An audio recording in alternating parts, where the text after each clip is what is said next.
Hello everyone, good morning. Welcome back to the second day of the orientation days. Today we have a longer day with more presentations to come. I'll go through the schedule later and tell you more about what we are going to hear today throughout the course. And those who haven't registered yet and haven't received the bags, you can do it still at the registration desk. Yeah, later, when everything is, well, the presentations are done, we'll have picnic coming up and some activities here. So it won't be just boring presentations, maybe. But at the same time, we have quite important information to give you this morning, especially in the first half of the day. And I would like to invite here Karolin Mägi, who will tell us about different regulations from police border guard. And she has a very long experience with working with students in the past, and I'm sure she'll give you very useful information as well. Please. And of course, the questions later will come in Slido again. Please use this code in order to ask the questions to Karolin. Please. Thank you, Lexo. Hello. So as Lex already said, my name is Karolin, and I represent Estonian Police and Border Guard Board of Estonia. TalTech has been so kind and invited us always here to participate in the orientation week for international students, to talk about different legal bases of stay for international students, and we are always happy to join you here and elaborate on this topic. So thank you, TalTech, and also thank you for taking the time and coming here, because I know that international students, especially the newcomers, are extremely busy during the first weeks of the academic year. So I hope you will get some important information to take with you and keep with you during this wonderful study time you will be spending here. Before I start my presentation, I would like to emphasize that today's presentation is a tailor-made presentation for students. So should you have any expat friends from third countries in Estonia who are in Estonia for other reasons, such as for employment or for family reasons or for business, then all the information may not apply to them. So this is especially for you. And also, should there be any students from the EU countries here, then this presentation is not for you either. So the second focus of this presentation is third country, for third country citizens. And later on, I will be taking some questions as well. And after the presentation and questions, you're welcome to approach me in person as well. But I kindly ask you to wear a mask if you will approach me. I will be doing the same. But let's start. So I will be using quite often a word or term called legal basis of stay. So I would firstly like to elaborate what do I mean by this. There are different legal bases of stay in Estonia or in the Schengen area. And by large, you can divide them short-term stay and residing in Estonia. By short-term stay, we refer to visa-free regime, and this depends on your nationality. The first countries that pop into my mind with the visa-free regime with the Schengen area are, for example, Georgia, United States of America, Ukraine. So this visa-free regime, if you can use it, this depends on your nationality. Not all countries have it. The second type of short-term stay is C-type visa. I forgot to mention, as the slide refers, the visa-free regime is for 90 days. The C-type visa is also can be used up to 90 days, and this can be applied only at the embassy. This C-type visa, it is not possible to apply in Estonia. And the third type of visa, or short-term stay, is D-type visa, which is also called the Estonian long-term visa. And this can be issued, the first visa can be issued up to 1 year. This is 365 days. And this D-type visa can be applied either at the Estonian embassy or representation which handles visa application, or in Estonia at the service office of the Police and Border Guard Board. This is useful to know later on if I will be talking about the temporary residence permit. And the residing in Estonia, this means already based on a temporary, based on a residence permit. The temporary residence permit can be issued up to 5 years. There are also a few types of legal basis of stay which I would like to elaborate, and this is in case your visa or temporary residence permit has been issued by another European Union country. There are a few distinctions, especially for students in this regard. For example, usually a temporary residence permit or visa issued by another EU country allows to stay in the Schengen area, also in Estonia, for 90 days. However, if the visa or temporary residence permit from another EU country has issued for study purposes under the EU study directive, then it is possible to stay based on this in Estonia for up to 360 days for study purposes. This is quite often used by exchange students. Are there any exchange students here? Your most degree studies, I guess so, yeah.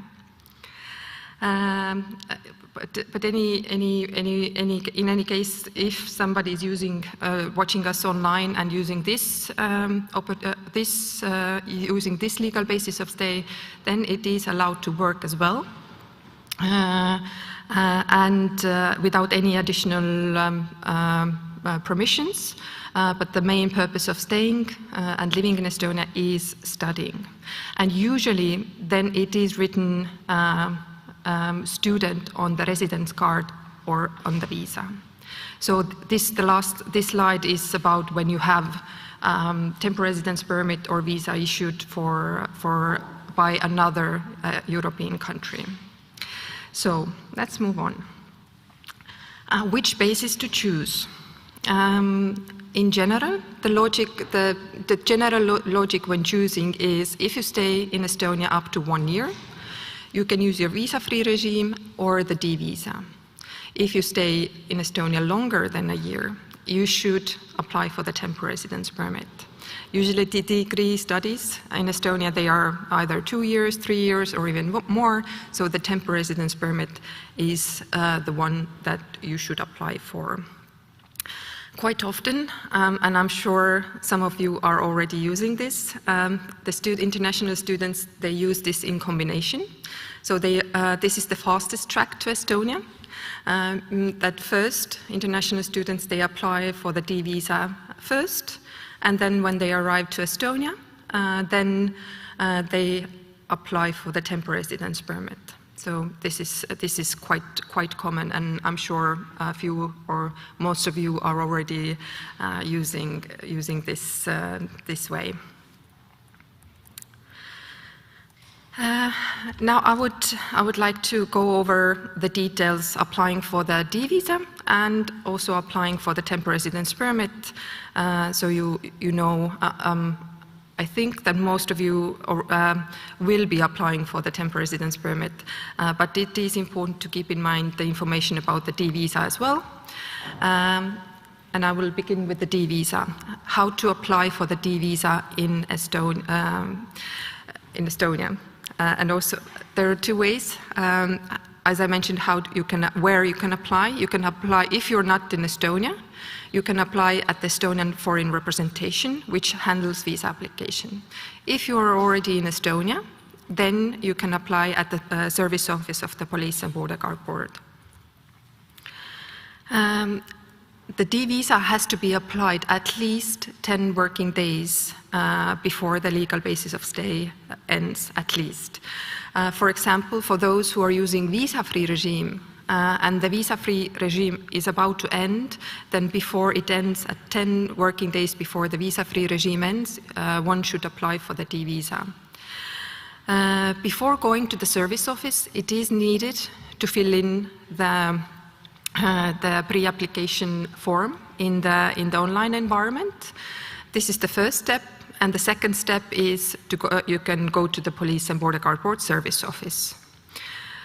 There is no requirement to book appointment in advance, but you may if you wish, because the queues at the service office can be long sometimes, so you can book the time beforehand, but there is no requirement, so you can just walk to the service office and apply for the visa as well. I hopefully will get the slides as well, so you can click on the link as well. But more information on the long-term D visa application you can of course find from the Estonian Police and Border Guard Board website. Now I think the most important part for you, this is the temporary residence permit application. Is there anyone who already has temporary residence permit, or you are all, few of you have, but most of you will either have, I assume, already started this process or are about to start this process. So when I mentioned that, that for the D visa, it is not required to book a time beforehand when you go to the service office, then for the temporary residence permit application, it is required. So it is not just possible just to go to the Police and Border Guard Board Service Office and apply. You need to book the appointment beforehand and then go to the service office in this particular time. And usually those who are staying in Estonia based on visa or visa-free regime, they apply for the temporary residence permit then.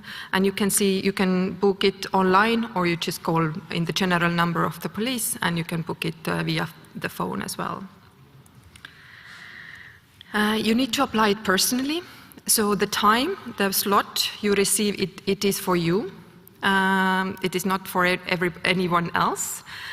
We recommend you to start the process immediately before your legal basis of stay, which means visa or visa-free regime, ends, because sometimes the next available appointments may not be next week or a week after. They can be next month. So start the process as early as possible. Book the first available slot and wait for your time then. Processing of the application. So the first step is to book the time. Then the processing of the application can be 2 months from the acceptance of your documents. And after you receive the decision, within 30 days, you receive the temporary residence permit card. So as you can see, the process for the temporary residence permit is quite long. And you need to consider this, the time frame. The documents which are needed are listed here. There are a few application forms you need to fill in.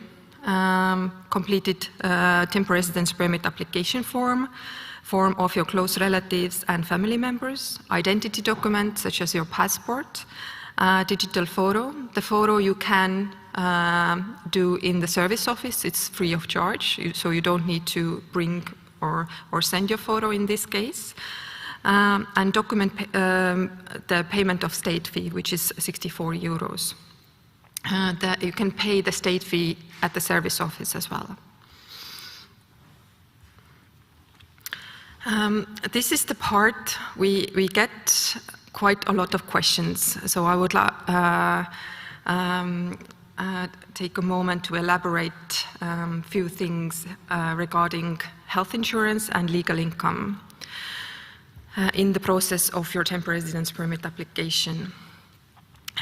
So when you sign the application, you confirm these three things, which are on the slides as well. You confirm that your application does not contain false data and it has not been forged. You have a health insurance contract, and you have sufficient legal income, which for students is 300 euros per month. So first one is, I guess needs no explanation. The second one, quite often we receive questions, what kind or what type of insurance contract does it have to be? There is no indication in the law for exact company of the insurance provider. So you can choose any provider. It doesn't have to be in Estonia, but the conditions are that it has to be valid in Estonia. The insurance has to be valid for the whole period of your temporary residence permit. It has to cover also the difference between the health insurance for the D visa or for the travel insurance and the insurance for the temporary residence permit is also that the temporary residence permit insurance has to cover also the family doctor services, which regular travel insurance does not cover usually. Usually the companies in Estonia, at least in Estonia, they do the temporary residence, they do the insurance for up to 1 year. Then it is your obligation to extend the insurance period so that there would be no gaps in between one period of insurance and the other one. So the temporary residence permit is, for example, issued for up to 3 years. The insurance is shorter, but it is your obligation to have the coverage of all time of your temporary residence permit. Second, the legal income, which is 300 euros per student. Which documents you submit for this, and if you submit, this is up to you. How you prove your income, the easiest way is by bank statement, but there is no specific list of documents, so it is up to you to present this document, for example, if the case handler asks. And to conclude this slide, what does it mean by signing the application form? You confirm this.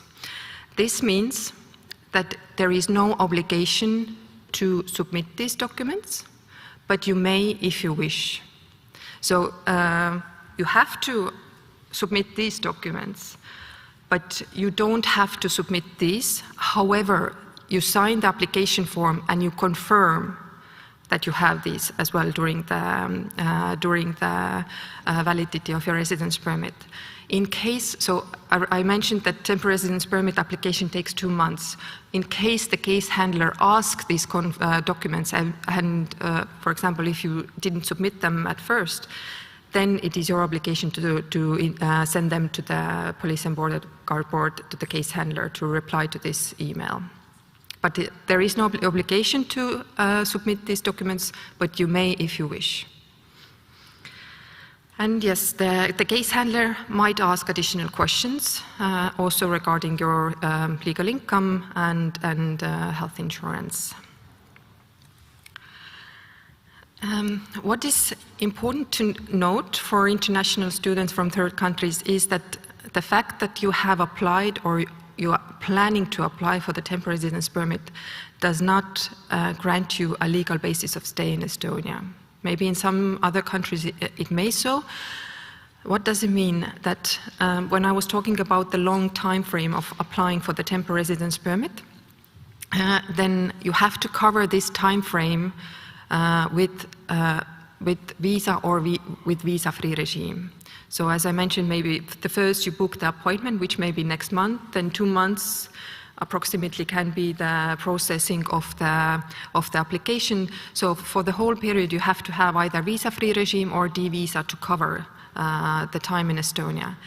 If it is not enough, for example, if somebody's visa-free regime ends before they receive the temporary residence permit, then they have to apply for the D-visa in Estonia. And that's why the D-visa information was useful maybe as well. So the D visa has to be applied in order to cover the full time until you receive the temporary residence permit. If this is not the case, if your D visa is covering the period, then should be no worries. But for those who have not enough legal basis of stay in Estonia should apply for the D visa. I also would like to... wait.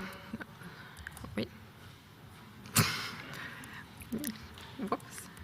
I just jumped somewhere. Help.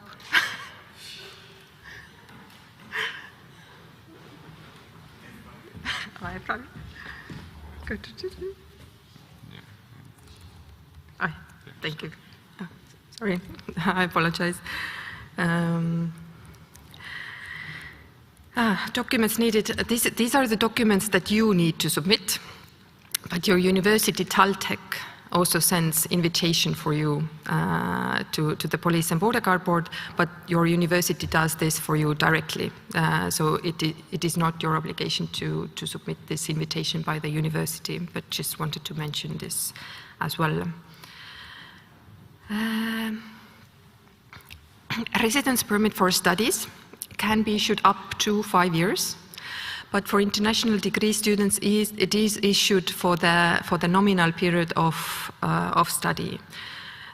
So masters for 2 years usually, bachelor's 3 years, and PhD 4. So this time frame you can consider with your temporary residence permit, and it can be extended as well if needed. And residence permit is issued for full-time study load. So you have to be full-time student in order to receive the residence permit. What I would also like to mention regarding the temporary residence permit, and I added this to the slide as well because we received quite a lot of questions about this, is that there is a sentence written on the back of the card which is not valid for travel. And a lot of international students, they get quite confused about it. And I would like to elaborate this here for you, that residence permit card is not your travel document. It has to be carried along with your travel document. Your travel document is and remains your passport issued by your home country. So travel document is your passport. Residence permit you should bring along when you want to return to Estonia or to the Schengen area. So this is your legal basis of stay. Also, the residence permit card you receive also gives you an access to online services in Estonia. You can sign. You receive the envelope with the information regarding this as well. So you can sign documents digitally. So don't lose the envelope. It is important as well. Because it does give you the access to the Estonian online e-services. After receiving your residence permit, within 1 month, you should go to the local government office and register your place place of residence in Estonia. You should, in Tallinn, you can do this, as far as I know, from the Tallinn City Hall, which is in the Freedom Square, or International House also. In the International House of Estonia, it is also possible to do this, but the easiest way is to go to the Tallinn local government office and register your place. And this is not an option, this is a must as well. So you should register your place of residence as well after receiving the residence permit. And bring your passport and tenancy agreement, because the owner of the apartment has to agree as well with this. The question which is very important for international students always is the topic that involves employment in Estonia. Based on the visa, for example, if you have the visa right now for study purposes, then it is allowed to work in Estonia and no additional permissions are needed. if you have a D visa for study purposes, for example. The same applies with the temporary residence permit for study purposes. It is allowed to work in Estonia during your studies. There is no maximum working hours established. However, keep in mind that your main purpose in Estonia is for studies. So this means that your employment cannot interfere with your studies. Reminding you that the temporary residence permit was also issued for full study load. But if it is possible and you wish to be employed as well, this is your right, and there is no extra permission needed from the Police and Border Guard Board side. So you are allowed to work. And I have reached the end almost of my presentation. If you have any questions during your stay in Estonia regarding your visa, regarding your temporary residence permit, or anything involving your legal basis of stay in Estonia, for example, if your studies are about to end, you are welcome to contact the Estonian migration advisors from the Estonian Police and Border Guard Board. We're happy to answer all of your questions. You can give us a call, drop us an email, or if you want a longer consultation, you have a bit complicated case, then you are welcome to book appointment for the Skype call as well. We do, in normal circumstances, we do receive appointments in the International House as well, but due to the Corona situation, we have stopped these for now. But you're welcome to book the Skype appointment if you have any questions. So from my side, I end the presentation, but I think I have some questions now. Okay.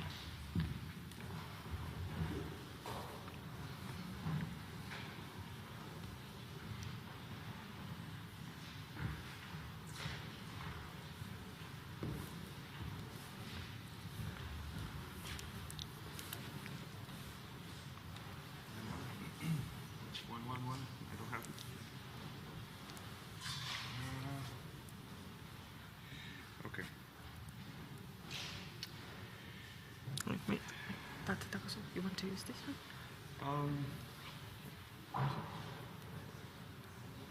On, yeah. X2, yeah. Thank you very much for your presentation. We have some questions coming in already, and I'll read them out for you. Your presentation says that the TRP is processed within 2 months. I applied my TRP in late August and I was asked to come for a decision in late December. So how does that work? So it's more than 2 months in this case. Does it happen that it can take more than 2 months? In normal circumstances, yes, it is 2 months, but it is not always the case.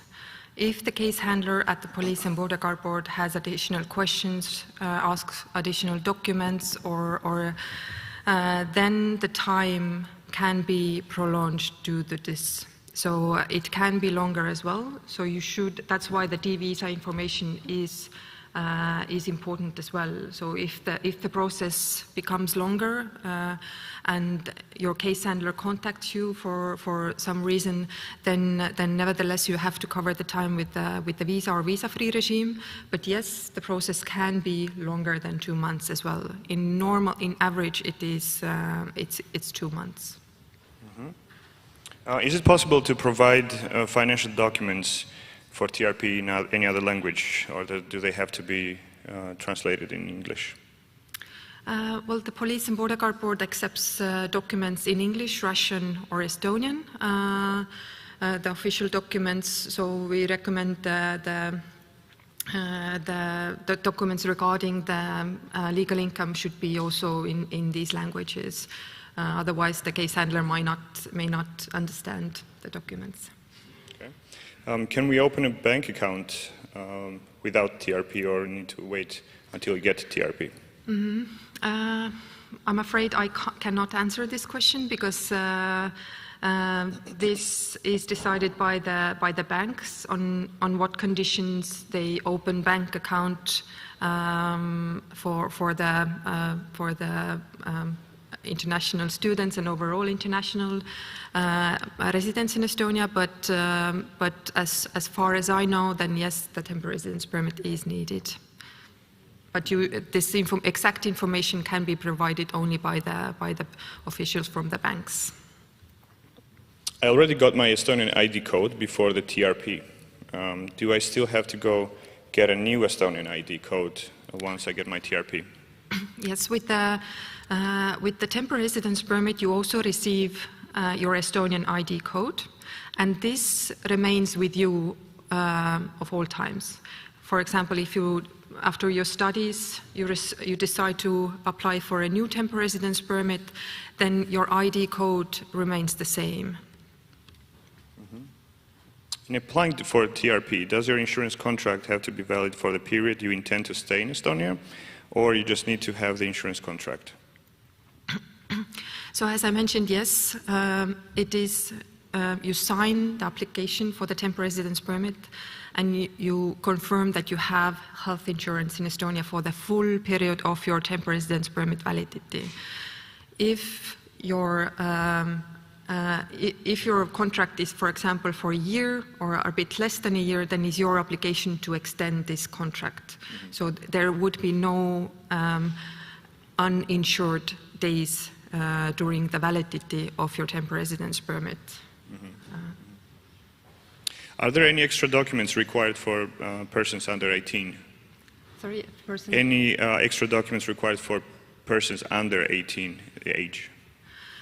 Yes. So for those who are applying for the temporary residence permit and who are not 18, then they should provide also parents' consent, notarized that they are accepting that they are willing that the child is coming to study in Estonia and applying for the temporary residence permit.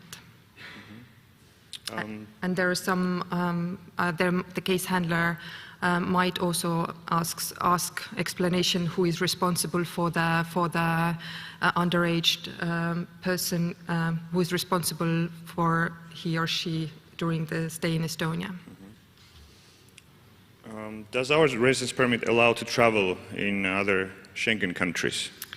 Yes. So with the temporary residence permit, Estonian temporary residence permit, you can travel and stay in other Schengen area countries for 90 days within 180-day period, and also with the Estonian D visa.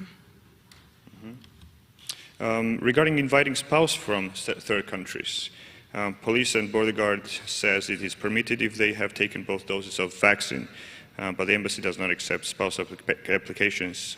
Could you clarify what can be the issue? Well, the specific cases should be maybe looked deeper. What can be the problem there?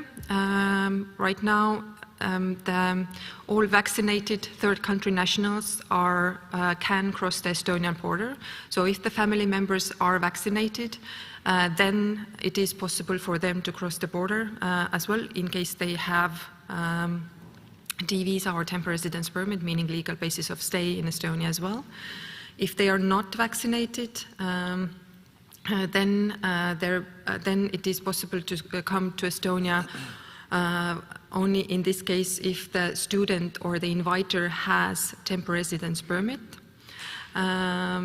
But yes, the border crossing restrictions may change quite often these days, and every case should be looked into detail because it also depends on the vaccination, it also of the family member, and also of the country of origin, where do they come from, because there are different rules for different countries as well when it comes to crossing the Estonian border. How does the TRP extension work as such, the extending the TRP? Well, the extension, usually, this part I did not cover because since you are newcomers and this information is maybe too early, but I will start with the first point that that after expiry date of your temporary residence permit, students have 270 days of legal right to stay in Estonia,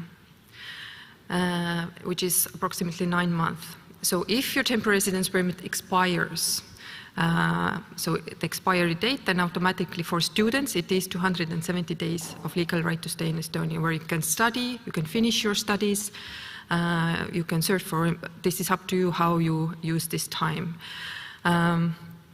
frame. And it is important to note that if the residence permit is revoked for some reason, then that is 270 days do not apply. So these 270 days apply if your residence permit expires. So you use it for the full length. As for the extension of residence permit, then as I mentioned that the residence permit, this first has to be, if this 270 days is not also enough to finish the studies and the student is studying full study load and the university also confirms, then it is possible to extend the residence permit as well. But then it is application, as any application process is more or less the same. So it is applying for the extension of the residence permit. This kind of question, if visa is valid for 2 more months and you need to apply for a residence permit and they will say that it's longer, it may take longer than 2 months for residence permit, but visa will end in 2 months. In this case, should the extension of visa take place at first? Yes. If the visa ends and you do not have residence permit yet, make sure to apply for the new visa, for the D visa. So it is very important that you cover the time until you receive the residence permit, which is issued for the longer period. But until you receive the temporary residence permit, you have to cover every day. You have to cover with either visa-free regime or D visa. As I mentioned during my presentation, D visa has to be applied at least 10 working days before the legal basis of stay ends. In this case, if was it 2 months? Yeah. Yeah, before the 2 months, before the 10 working days before the D visa ends. 10 working days. Okay. And it is working days. It's not regular days. So count the working days only. Mm-hmm. When and on which circumstances can parents come to visit Estonia in the case if a student is studying here, in the case if they are also vaccinated? So it is also quite depends on many factors. Generally speaking, yes, it is possible to visit for the parents to visit you in Estonia. Just at the moment, it is needed and very to look at the border crossing restrictions. Otherwise, the process is more or less the same. Depends where they come from, which country, either visa-free country, either they have to apply for the visa. If they have to apply for the visa, they have to go to the Estonian embassy, which handles visa applications. But in addition to that, you also need to consider the border crossing restrictions due to the spread of coronavirus. If it is right now, these things may change. Right now, the rules are that if those who have temporary residence permit in Estonia, their descending or ascending relatives, meaning, for example, parents as well, can visit their child, for example. But these things may change. So if your parents so if you have D visa, for example, then there are limitations. But then again, this depends on the country of origin and whether they are vaccinated as well. So there are quite many factors that need to be considered. If your parents or friends are planning to visit you here in Estonia during your stay, I recommend first contact migration advisors, for example, and explain whether they are vaccinated, where are they coming from, their nationality, for how long, etc. And then we can give the advice as well on the border crossing restrictions. Or you can also see the police or Ministry of Foreign Affairs website for more information on the border crossing restrictions. Because right now, traveling for tourism purposes is a bit more complicated than usual. Maybe some of you know this as well. So that's why there are more things to consider when your parents want to wish to visit you here. But it is possible, yes. Mm-hmm. This question might not be directly regarding the police and border guard board. However, you might be also informed about the COVID certificates, QR codes, in the case if it is possible to get EU QR code here for foreigners. If a person is vaccinated outside the EU. So if you are vaccinated outside of the EU and you want to get the EU... The Estonian one, for example. I'm afraid I cannot answer this, Yeah, but I do recommend to contact the Estonian Health Board. Yeah, we'll have a presentation later, so we can answer those questions regarding vaccinations and Health Board later as well. If I want to travel and my passport is going to expire in 6 months or less, can I enter Estonia with a TRP? No. So as I mentioned, the temporary residence permit card is not a travel document. Your travel document is the passport, which is issued by your home country. So, in order to enter Schengen area and Estonia, you need a valid passport, your travel document. Right. If I have a sponsor, can I provide their bank statement as a proof of sufficient income? And if so, what is the period for which the bank statement is needed? Well, we usually recommend 6 months, but there is no, the case handler usually asks this and decides this, but for example, 6 months is recommendable, but if the case handler has additional questions regarding this, they might contact the applicant directly. Will the D visa that is issued for study purposes say that it is issued for study purposes, or it is not mentioned inside the D visa itself, that is the D visa for study purposes? Maybe in the case if anybody asks on the border, for example. Is it written on the visa? Whether it is written, that's the question. Is it written on the D visa that it is for study purposes, or it is just D visa? Good question. As far as I can remember, it is written. It is written. Should be written on the visa as well. Okay. All right. Any more questions so far?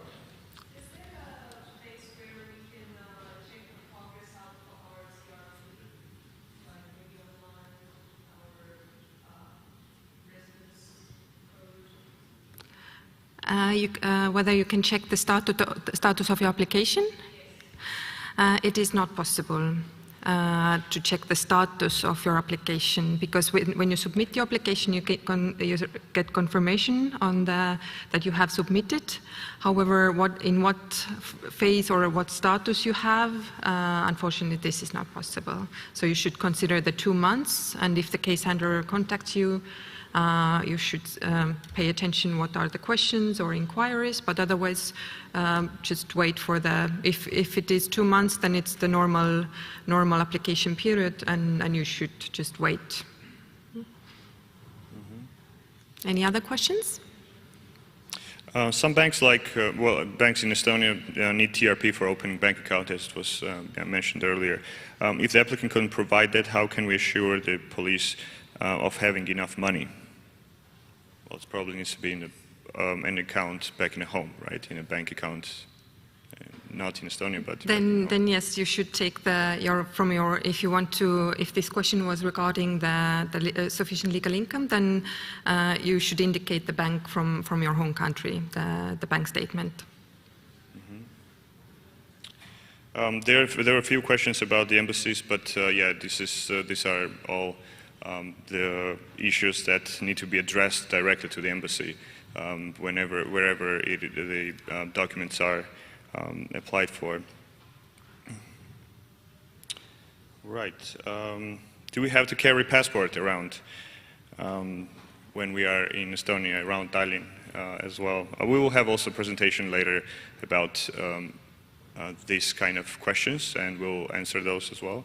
But overall, maybe you would like to also answer in case if it's however, yeah, we'll have one more person coming from Police and Border Guard later, and you can ask these kind of questions. I saw there were also a few questions about driving license and so on. So these kind of questions can be answered later. So far, right now we can talk about TRPs and immigration issues.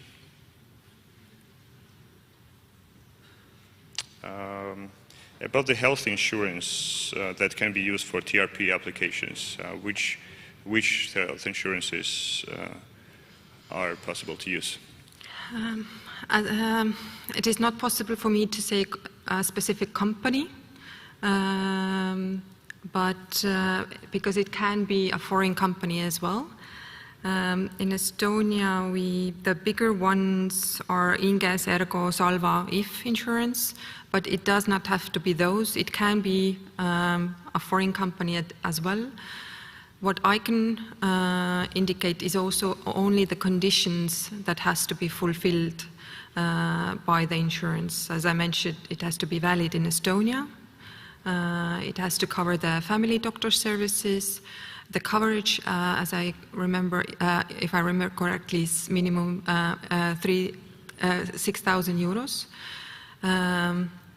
So these conditions need to be fulfilled, but which exact company it has to be, this is up to you to decide.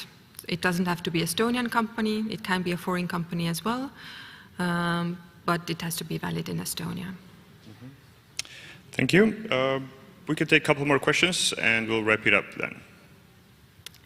Any other questions?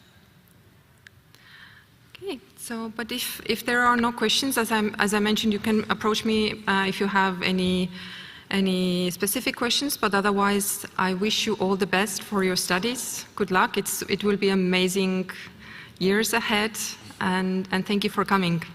Thank you. Thank you.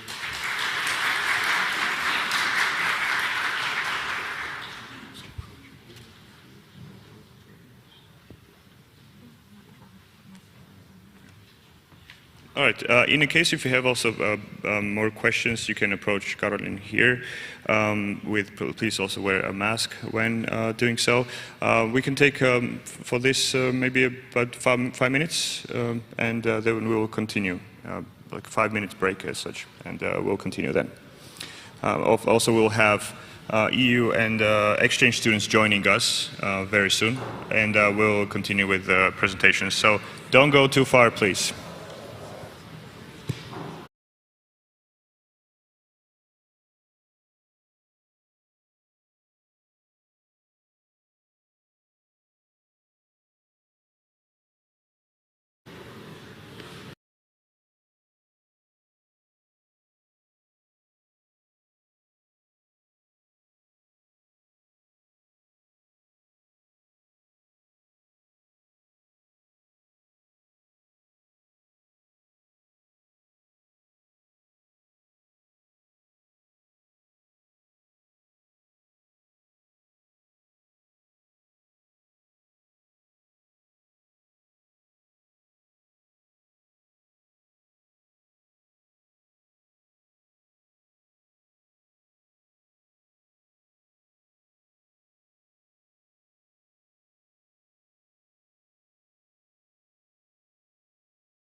Ah.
Okay, we have exchange students and the EU students joining us as well. I would like to welcome you all. Now we have more people already in here.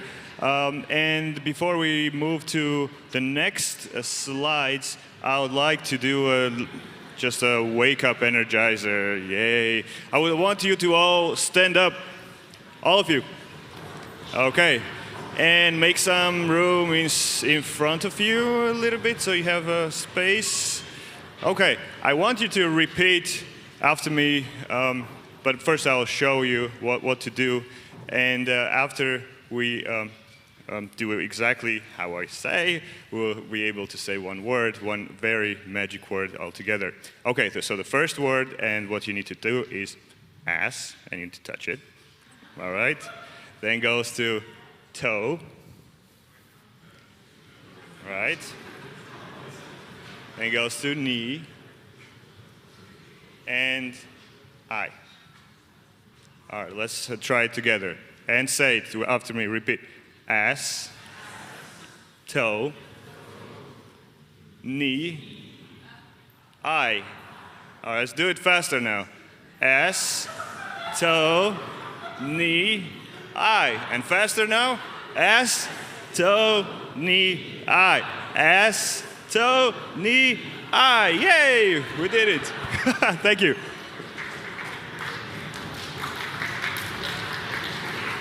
I guess you realize what was the magic word in the end, yeah? It wasn't the ass. And now, I'd like to introduce the schedule to you for today. We already had a presentation from Police and Border Guard Board in the morning. Now we will talk about a little bit about Moodle study system. The questions about Moodle came in already yesterday. It's a quite important issue as well. Then we'll talk about the Estonian health care system. Already today we had some questions in the morning about this. We'll have a little break where you can visit cafeterias around the campus. And then we'll continue with more presentations. We have one more person coming in from Police and Border Guard Board. And you can all ask those questions that were about carrying passport with you or about driving licenses that were asked earlier. Counseling services, about student counseling, about career, job counseling, this will be covered here. And also about the library and sports. As for those of you who haven't yet seen the sports center, it's across the street. You need to go through the forest a little bit from the main building, and that's where our sports center is, which is not visible directly from outside here, but we'll talk about it as well later. And afterwards we'll have picnic. Hopefully it won't rain. Cats and dogs, as was yesterday. However, we'll still have tent, and the snacks will not get wet, so you can still have them. And we'll have some games happening also here after the picnic, or actually while the picnic is going on, so you can pick up some food there and also join the different organizations that have prepared some games and activities for you here after around 2 o'clock, from 2 to 4. Slido, again, is there. You can ask your questions in Slido. Type it in with the code. For those who haven't participated in the first day, you need to go to slido.do and enter the code 358542 and ask your questions after the presentations. And again, about the Instagram competition, it's still on. As I said yesterday, you need to make your Instagram profile public, post the most creative picture, and tag with TalTech University if you want us to share it, and hashtag I'm here TalTech. And we will announce it, the winners today during picnic. Right. And now I would like to invite Raido Puust here, who works as a professor of building information modeling at TalTech, as an author of several e-learning courses which have been nominated with Estonian e-course quality label, and he will tell us about Moodle study system. Please. Thank you very much. Thank you very much. Yes, you can hear me. I'm very pleased to make this short presentation about Moodle. I don't know how many of you have heard Moodle. Can you raise your hand? Wow, quite many. Maybe I'm at the wrong place. Anyway, in 15 minutes or so, I hope that for you who haven't heard, or maybe to who like to know a bit more how Moodle is used in our university, are feeling better. So in 15 minutes. So introduction. Actually, in our university, we do have, let's say, 2 key study information systems. And one is called Moodle, and my presentation is more about Moodle.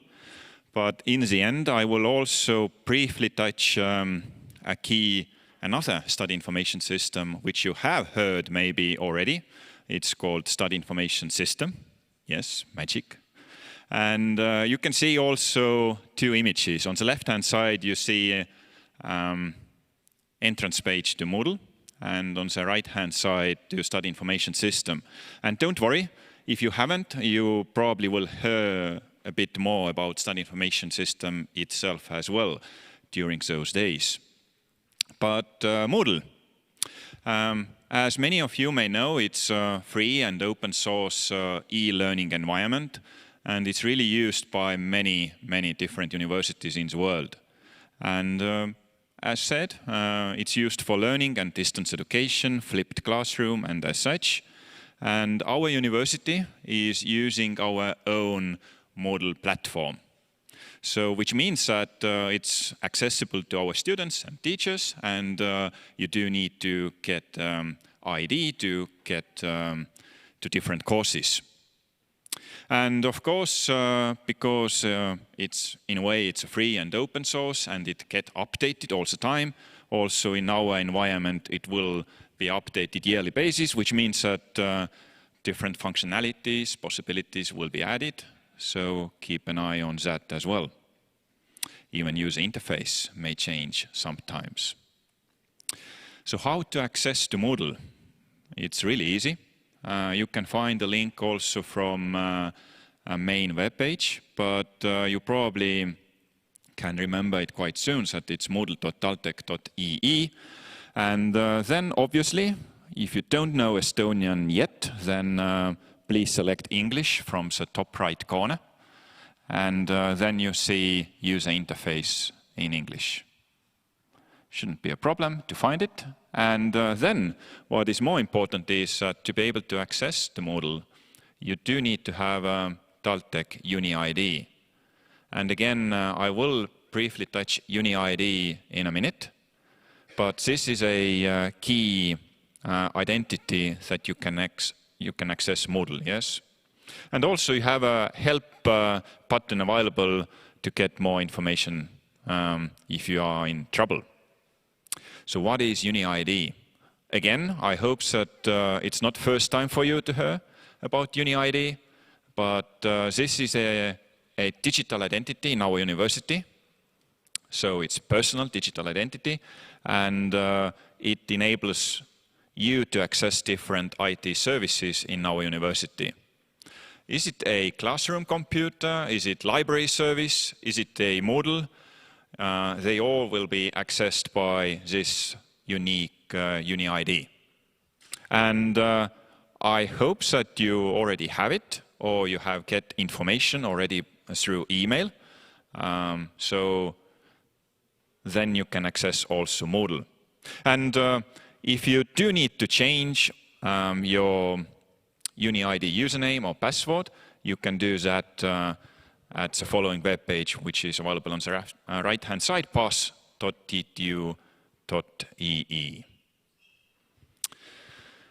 So you do need to have it to be able to access different services. And please take care before the semester starts in terms of different courses.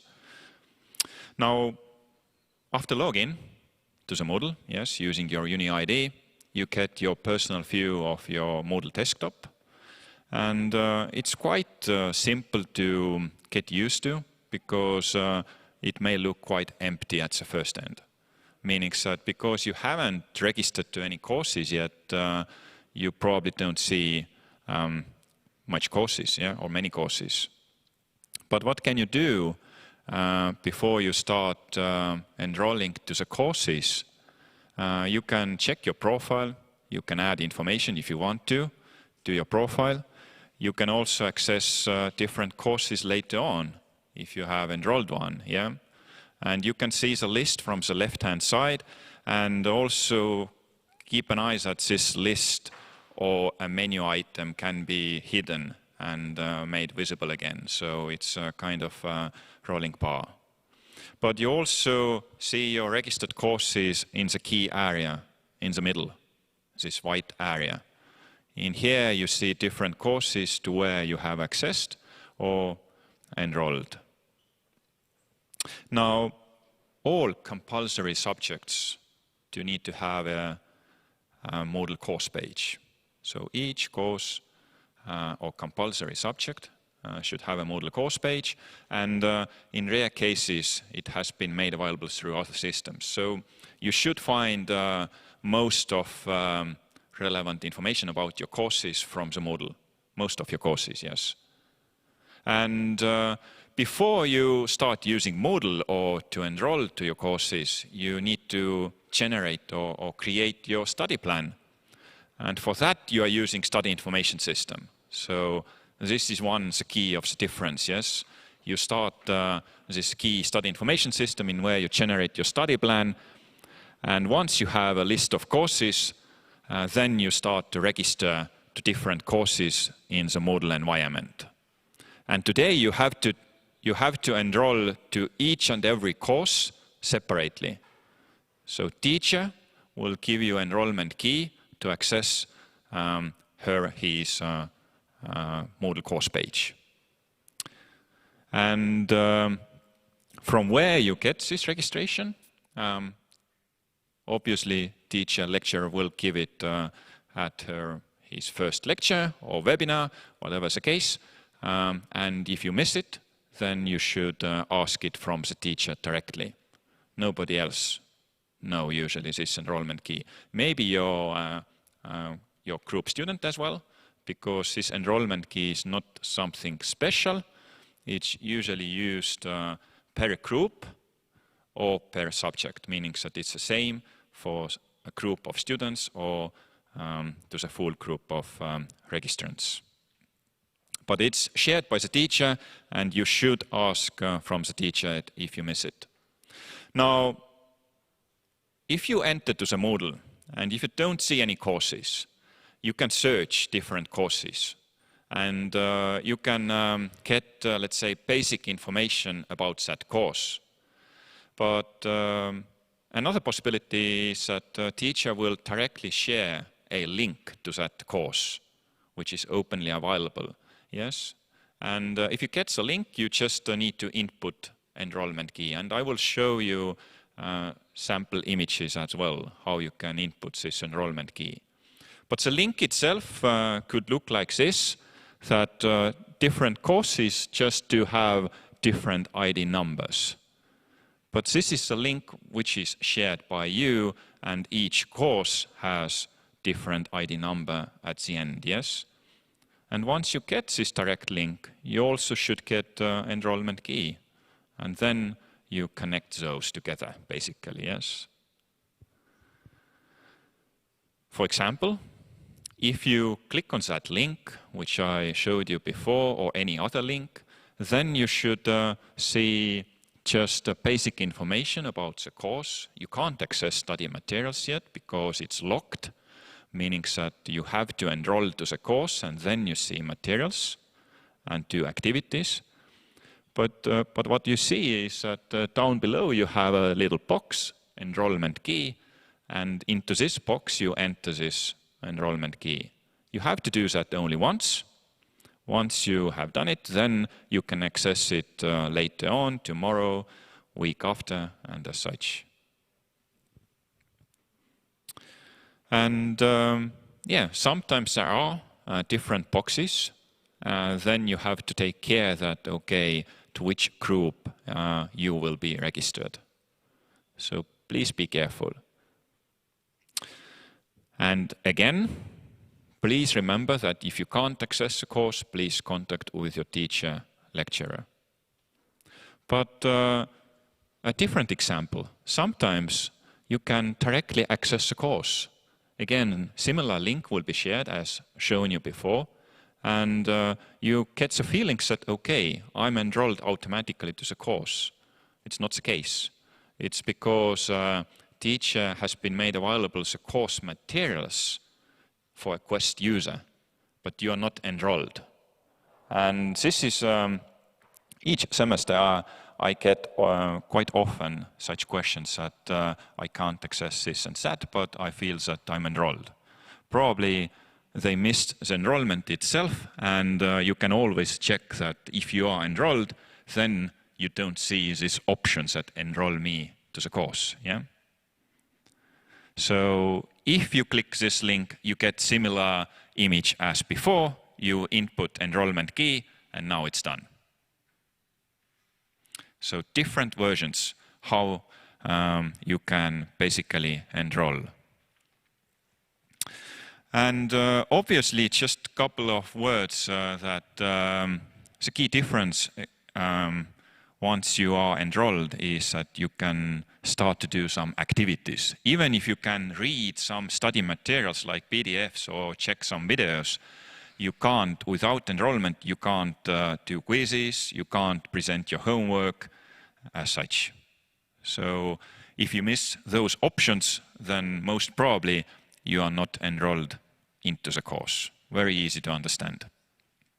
And once you have registered, of course, different teachers may present courses differently, and you probably just have to take some time to get used to. Is it just a list of study materials like left-hand side? You just scroll down to see, let's say, weekly basis materials. Or maybe it's divided into blocks, and then you click on some block and it may present, let's say, weekly materials, topic-based materials, whatever. So different courses do look differently. And some key things to remember that Moodle course page usually works as a supportive study system to your regular or weekly lectures. In rare cases, in some cases, a course may be given fully as an e-learning course, but usually you have to attend also different laboratories and as such, then it's divided in between live and Moodle. And of course, you should always pay attention to which activities should be made in Moodle. For example, quizzes, preparation works, and which activities are only available at lecture rooms. And also there are deadlines. If you miss a deadline, you may miss also the course. It may happen sometimes. So if you miss, let's say, a lecture or webinar, please take extra care that you check a Moodle site, Moodle course page, to see how you can backup or how you can make it through. So it supports the learning success and also helps to carry out parallel activities. So you can access different types of study materials, text, videos for reading and for watching. You can also do quizzes, different types of quizzes. Again, it depends really on course, what kind of quizzes you may see. Sometimes those quizzes are self-assessments. Sometimes those quizzes do give points, which means that they take part of your final grading. So again, take care of that as well, so that you get familiar. What are the requirements? How the course will be evaluated for you or graded for you. So different quizzes. You can also upload your homework. So you don't need to present it in paper. You get direct feedback, grading, all in one location. You can also quite possibly see your course-based gradebook. This is a kind of dynamic view. It's not just for final grade, but if you do some sub-activities in your course, then you directly see that, okay, I do have, let's say, 10 or 50% of my points already available, and I have to push myself to get, let's say, the grade I want to. So you can see kind of dynamic view, how many assessments has been created, and you can see feedback. So grades, and each course to have its own gradebook. Yeah? And at the end of semester, this final grade will be going into a key study information system. Course feedback also, teachers may ask you directly from Moodle, and it is normally used to improve the Moodle user experience at the courses. And to conclude this part, Moodle is used to share, access study materials, create, carry out self-assessment quizzes, also initiate and amplify communication. Sometimes there are forum-based or any other discussion-based activities that you have to fulfill before maybe attending to live webinar. So again, pay attention to. Also to present, accept homework, and from a teacher side, maybe to carry out ongoing assessment of learners, but also to collect, share feedback, and to understand how, let's say, students are acting at some specific course. And just a final slide to make a difference in between Moodle and Study Information System, because you normally start from this system, and the link is given here as well. And it's used for planning your semester. In there you pick your courses. Basically you generate your study program.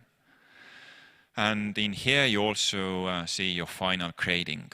So after the semester, let's say the grading from Moodle will be delivered into Study Information System. And sometimes if you are checking different courses in this Study Information System, you can search different courses by its code or by its name. Then sometimes you also see a link directly to the Moodle course from here. But it's not nothing special. It's just another way how to present this link I showed you before with the ID equals, yes? It's just from this location you can directly go there, but it doesn't enroll you automatically. So you still have to use enrollment key. But it helps to, let's say, quickly see the course if you are not sure if you want to take it this semester or maybe next one. And usually today this study information system is not used to sharing any kind of study materials.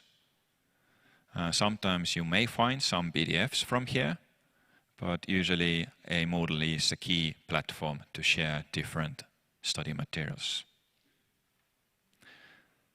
By that, I thank you for your attention. I have some previous questions already on screen, but maybe you have more. I touched slightly that, yes, this enrollment key is not your personal key, but usually it's okay if you ask it from your group member, that what was the key, and you can use the same if you belong to the same group. So it's not a personal key, no, don't be afraid. And also, once again, that if you miss enrollment key or you don't know into which group you belong, your first support person is lecturer. Yes. Nobody else probably don't know those group numbers and enrollment keys. But maybe... Yep. Thank you very much. Yeah, we'll have questions coming in the next slide. You, well, yeah. You can show... Yeah, here's a code for Slido. First question, how do I access my timetable and also know what courses I'm taking so that I can register for them? I believe that timetable is available at Study Information System. So you can check by your group name or study group, and you can directly see a timetable, and then you can generate your study program. OIS, so, Study Information System. Yes, that Study was Information System, yesterday. Yes, OIS. How can we contact lecturers in case we don't get our course key? Usually they do have emails, and I hope that they will answer to your questions as soon as possible. You can also find contact details. Quite many, well, not all, but quite many teachers' emails are available directly from our TalTech webpage. So I hope that at least you do know a person's name. If you don't, maybe you can ask from your group. So there are different ways. Thank you. You can type more questions. So we have a couple more minutes. What do I do if my optional courses are at the same time as compulsory ones? Well, then you have to check what are the requirements. Sometimes, and I only say sometimes, so you have to be careful that sometimes not all courses don't need you to attend those live webinars or live attendances, and you can freely work in parallel, meaning that you do, let's say, some kind of e-learning course, and you also go to live courses. So, but you have to take extra care what are the requirements. So sometimes if you miss a lecture, you may miss also some points and such, so please be careful. When are we divided into the groups? I think that, well, if you attend the first lecture or practical lesson, then you get the information about that. And how can we check back to the timetables if we don't know our class group? Well, I don't know exact answer in here, but again, teacher may help you then.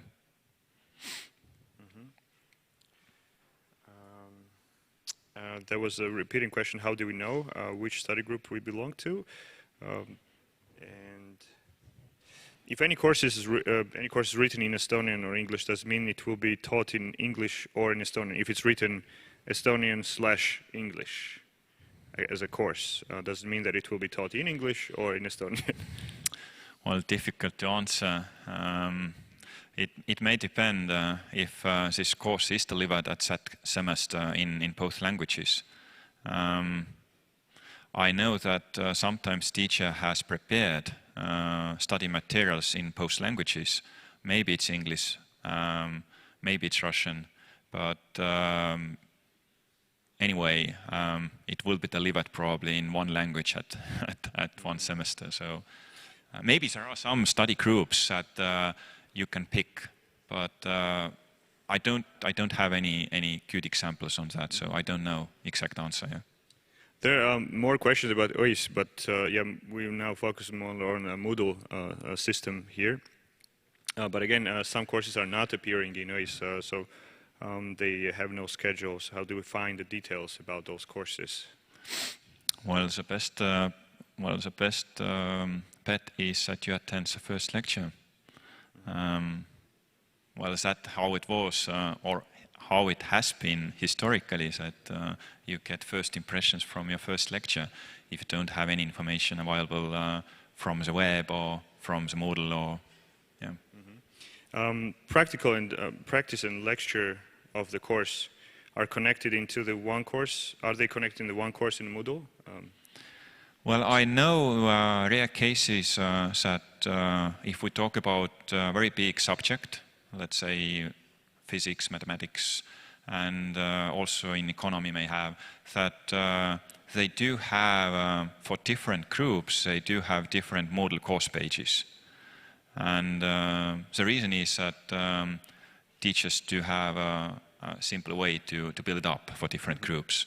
And then, yes, you have to pick the right, not just the right enrollment key, but you also have to pick the right course page. So it may be like so sometimes.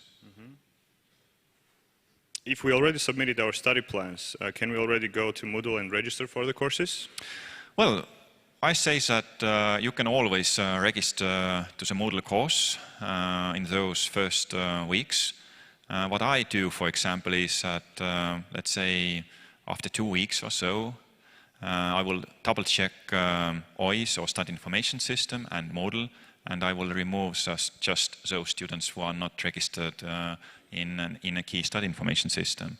But I can't refuse or I can't deny that maybe some of you just want to see what this course is all about, and that's the reason why you can register, but I will remove and other teachers will remove you once study plans are fixed and no more registrations can be taken. Is the attendance required and will the lectures be recorded? Lectures recorded? Well, probably it depends again from the subject, teacher. And you can also always, if let's say a webinar starts or it will be broadcasted through a webinar service or whatever, you can always ask at the beginning of the webinar, if it's not announced before, that can you please record it? And sometimes this will help that the teacher will start recording. So you have the power. Right. And if we registered for the course, is it possible to unregister as well, or it's registered? You can't. You can't. And that's, well, why, for example, you can't is that otherwise you will be start to hop in and out to the course, and only teacher can remove you. So, yes. And if you feel that you accidentally registered to Moodle course and you see that nothing happens in, let's say, 2 or 3 weeks, then you can again contact with a teacher and they can only remove you. There are several questions about not being able to access OIS, Study Information System. In a radical case, you can also contact the help desk of the IT help desk, and they will help you, helpdesk@taltech.ee. But also, well, we had also cases that the entire email as a username didn't work, so you can use just the first part of the email, right, as a username without @taltech.ee or @ee, and it may work then. So just the first part of the username of the email, and your password, and then it might work. For the elective and optional courses, how do I know how many or which ones am I to take? That probably depends on your program. Is it possible to access past courses on Moodle, past courses, and review assignments during the semester? It depends again. I know that some teachers do prefer to keep previous year courses as separate course pages. But for example, in my cases, for example, I'm using the way that I will remove all students when the new semester starts. But in another way, all my study materials are available as for Quest users as well. So again, to conclude that it depends. If course materials are available as a Quest users, you don't have to be registered. So you can see, let's say, course materials from 2 years back. some of the exams don't have, or courses don't have timetables. Is it common and will it show up later? It probably you can't register then to that course if it doesn't appear in the timetable. And again, you can ask from the faculty or from the teacher if you think that it should be given in this semester and you don't see it in the timetable. Can't give an exact answer, yeah. How can we find to which study group we belong when lectures is one for all groups and there is a second practice lessons as well? Again, a teacher will give it to you, so and be ready to ask to somebody who you think that belongs to the same group as well. All right. Yeah. Well, it's mostly covered. We have some more popping up, but again, some of the questions are regarding the OIS information system, which is a little different topic. However, thank you very much for your presentation and your input as well. Thank you. And happy learning at TalTech.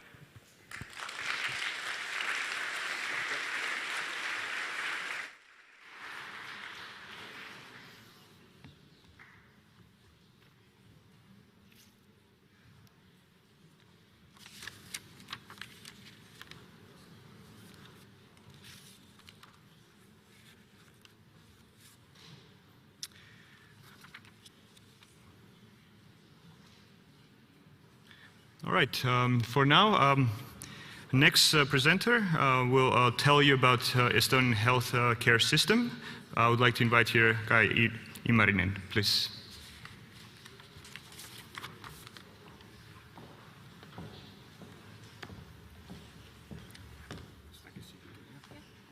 Thank you. Oh, sorry. I didn't see it. I know it's here. Okay, I will take one.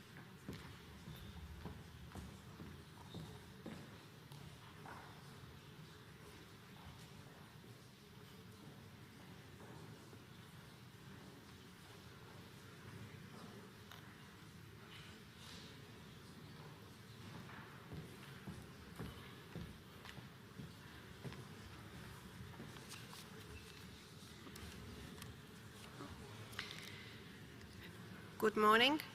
My name is Kaja Ilmarinen, and I am consulting how to choose and how to change the family physicians at the Estonian Health Board. And today I talk about the Estonian healthcare system to you.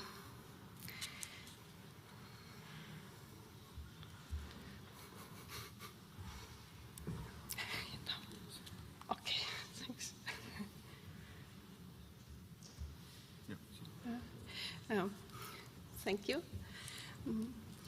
And here are some useful contacts for you.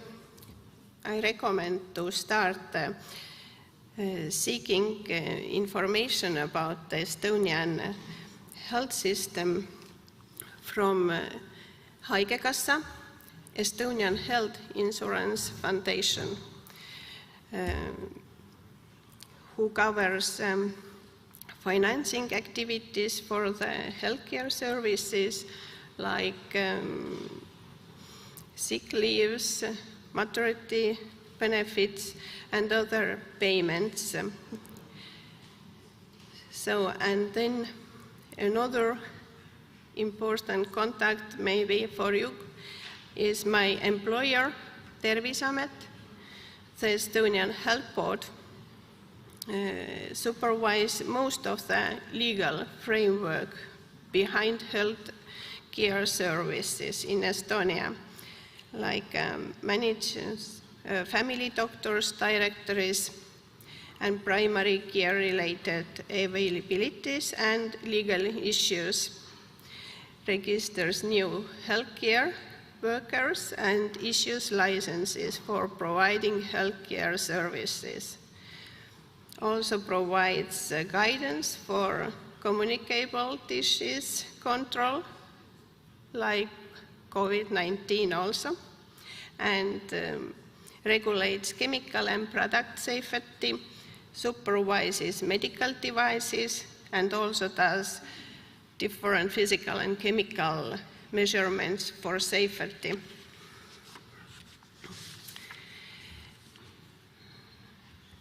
So, if you have a health concern, then you have to decide where to turn and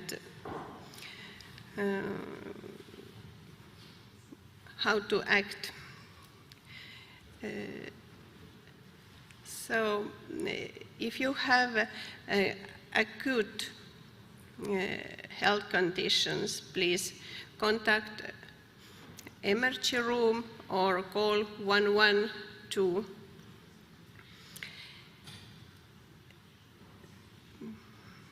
Acute health conditions are, for example, several physical traumas, like broken bones, excessive or prolonged bleedings, animal bites, etc. And if you have minor issues concerned to health, then turn to pharmacy or family physician advisory phone line 1220, or to your family physician, called also as family doctor. So the minor issues are such as sore throat, skin infections, non-acute chronic illnesses. So, I mention here that helpline 1220 works in English from 3 p.m. until 5 p.m. And for more information about what family doctors can do and what cannot, you please check the web page on the slide marked, and if you turn to family doctor, you will get instructions for treatment at home usually, or then if the issue is more severe, you will get a referral to specialist doctor. And specialist healthcare is divided into the three. There is ambulatory care, daycare, and stationary care. And so, healthcare services in Estonia start usually, generally, from your family doctor, who provides primary care, and family doctors work together with family nurses and provide first-hand consultations, necessary examinations, and treatments. And if needed, a family doctor will provide a referral to the next level of care as specialist doctor. And there is also a third type of services, nursing care, which is provided for inpatients during recovery after an emergency, or for patients with impaired movement and or chronic disease at their homes. A patient with an acute illness must be seen by a family doctor or nurse on the same day when is contacted, and chronic or the non-urgent concerns will be addressed by the family doctor within 5 working days.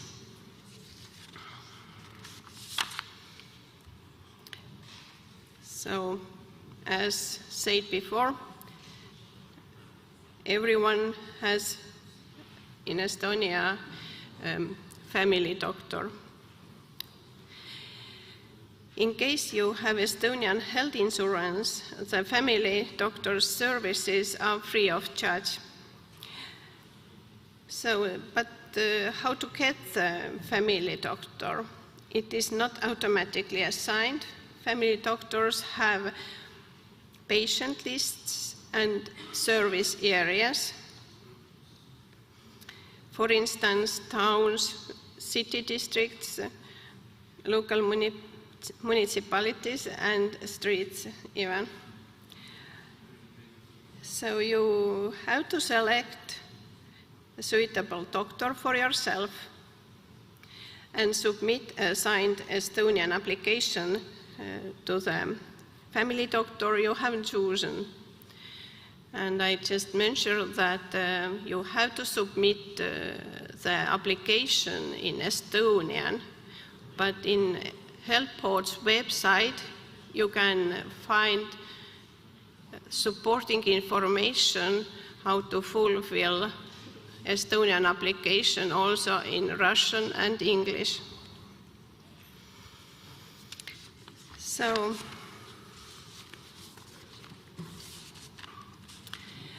how to find a family doctor? You can start seeking from Estonian HealthPort's webpage, and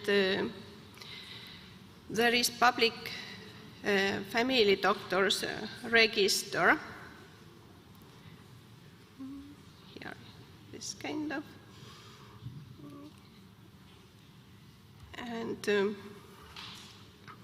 you can search by the service area, and if no doctors are available for this area, then search by the Estonian name of your city district, or just type Tallinn and click button Otsi, which means search.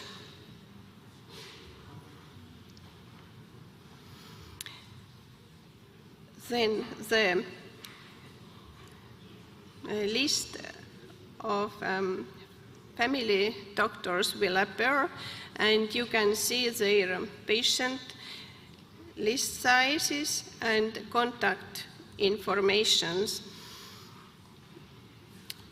when you are clicking on the doctor's name. Here, for example. Then, secondly, we have conducted a voluntary survey of GPs on their readiness to accept new patients and their language skills. From link you can download the Excel file.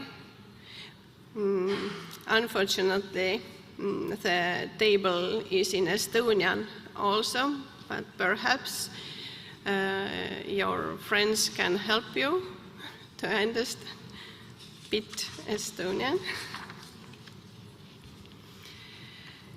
And there is also specialized medical care. If the family doctor determines that your health concern requires specific knowledge and treatment, then family doctor will forward you to a specialized doctor. If you get a referral to specialist doctor, then you can have the right to choose in which waiting line to stand for service. This means you don't need to choose only from Tallinn. you can search all over Estonia the service. So there are also some services which doesn't need a referral, like dentist, eye doctor, etc., are listed on the slide. And the specialized healthcare is divided into the three. And what this means is that ambulatory care, this is when you visit to see and have an appointment with your family doctor or specialist doctor, and the patient doesn't not remain in the hospital. So in daycare is a healthcare service for patients in need of assessment or treatment in hospital bed during the day. Still, the patient will not stay overnight in hospital. And the stationary care is given at the hospital, and the patient must stay overnight or even longer.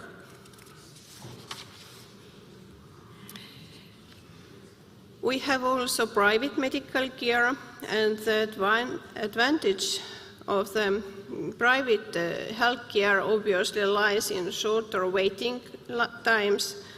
In private hospitals and clinics, you usually have to pay for all of the services. If you have private health or travel insurances, you should firstly check with your insurance provider if the insurance might cover some of the fees. Some of the bigger and well-known clinics with websites in English are mentioned on the slide. And then Estonian Health Board is also dealing with COVID-19, and therefore I talk a bit about COVID-19 to you as well. There is a hotline for COVID-19, 1247. The hotline provides information on issues related to coronavirus 24/7, and it is free of charge for the caller. In case of any symptoms of upper respiratory tract or other illness, you should contact your family physician or family physician advisory line 1220 for first assessment of your health condition. If your condition becomes worse, like if you have breathing difficulties, call the emergency line 112. The Health Board has asked all family physicians to refer all patients regardless of citizenship or health insurance with the symptoms described above to coronavirus testing if necessary. If the patient is referred to coronavirus testing by their family physician due to medical indication, the test is free of charge for the patient. You can contact nearby clinics if unavoidable assistance is needed. And we wish to remind you that you will first have to communicate with doctors and nurses by phone or email to describe your conditions, unless absolutely necessary. Do not physically visit the health care centers or the emergency medical department when you are sick. So, explanatory information on acts and restrictions adopted in Estonia during and after the COVID-19 pandemic can be found on website kris.ee.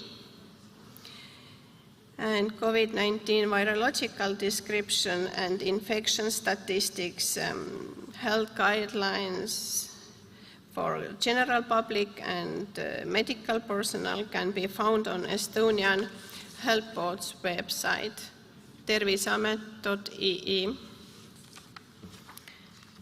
And then a bit more about vaccination.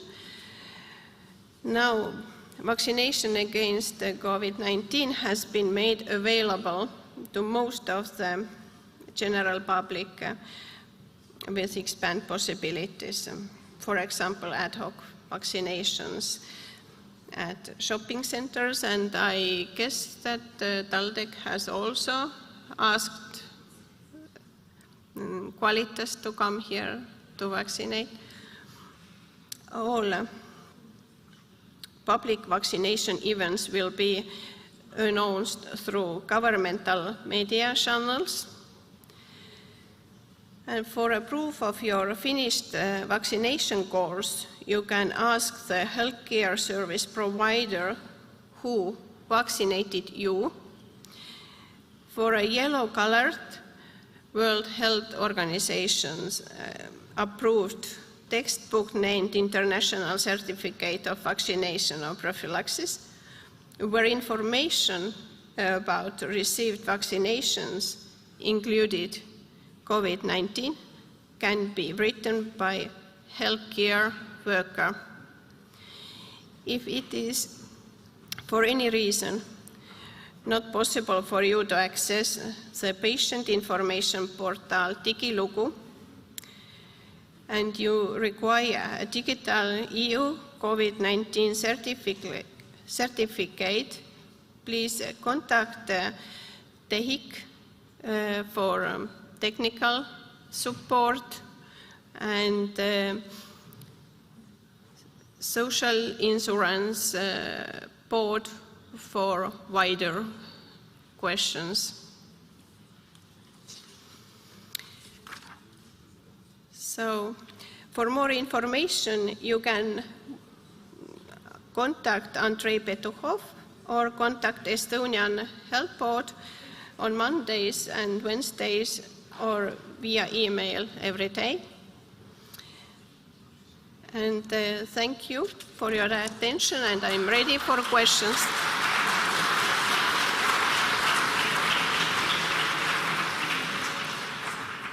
Thank you very much. Sure you got all this useful information. Of course, today you'll be receiving a whole load of information about different topics, and it's might be hard to digest all at once. However, yeah, you can also access these presentations later. They will be uploaded on the Orientation Days website, and yeah, you can download them as well. Now, we have some questions coming in for you. First of all, there was a question earlier already asked about the vaccination passes. If a person had done the vaccination against COVID-19 in another country, how is it possible to get the EU QR or Estonian QR code here in Estonia? Yeah, there are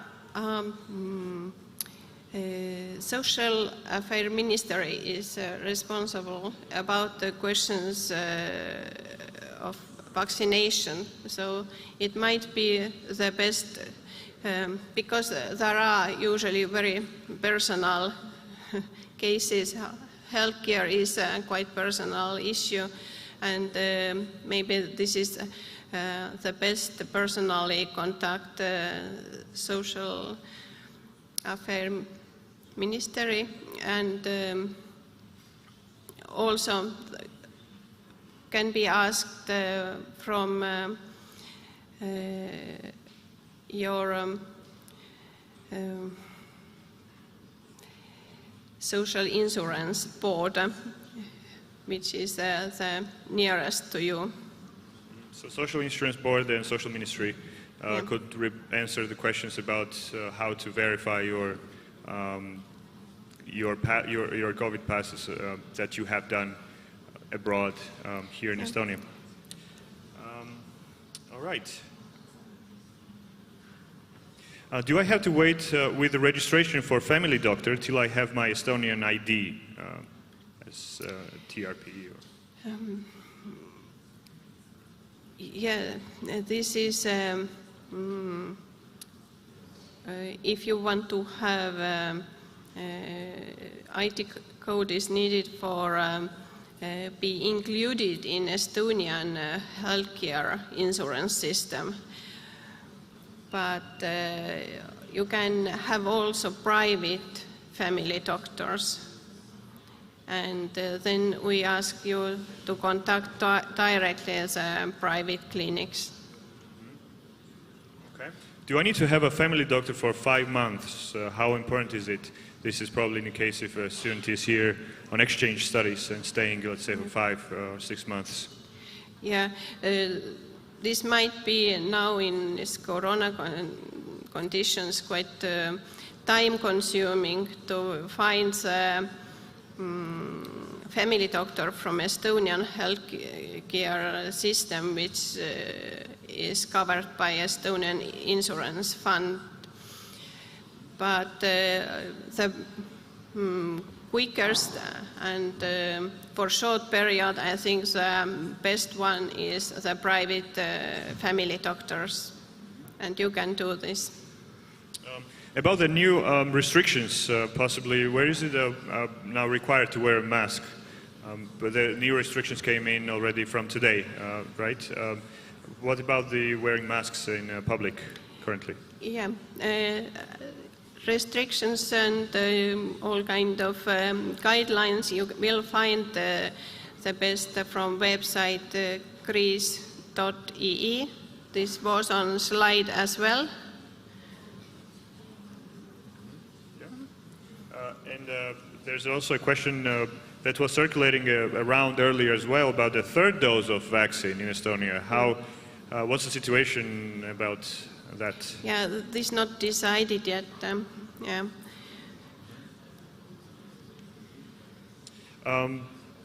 In the Estonia healthcare website, I read that the COVID tests are free to all residents, even without symptoms. Is this true? If you close contact, perhaps then, but COVID testing is free only if doctor will give referral, will send you to the testing.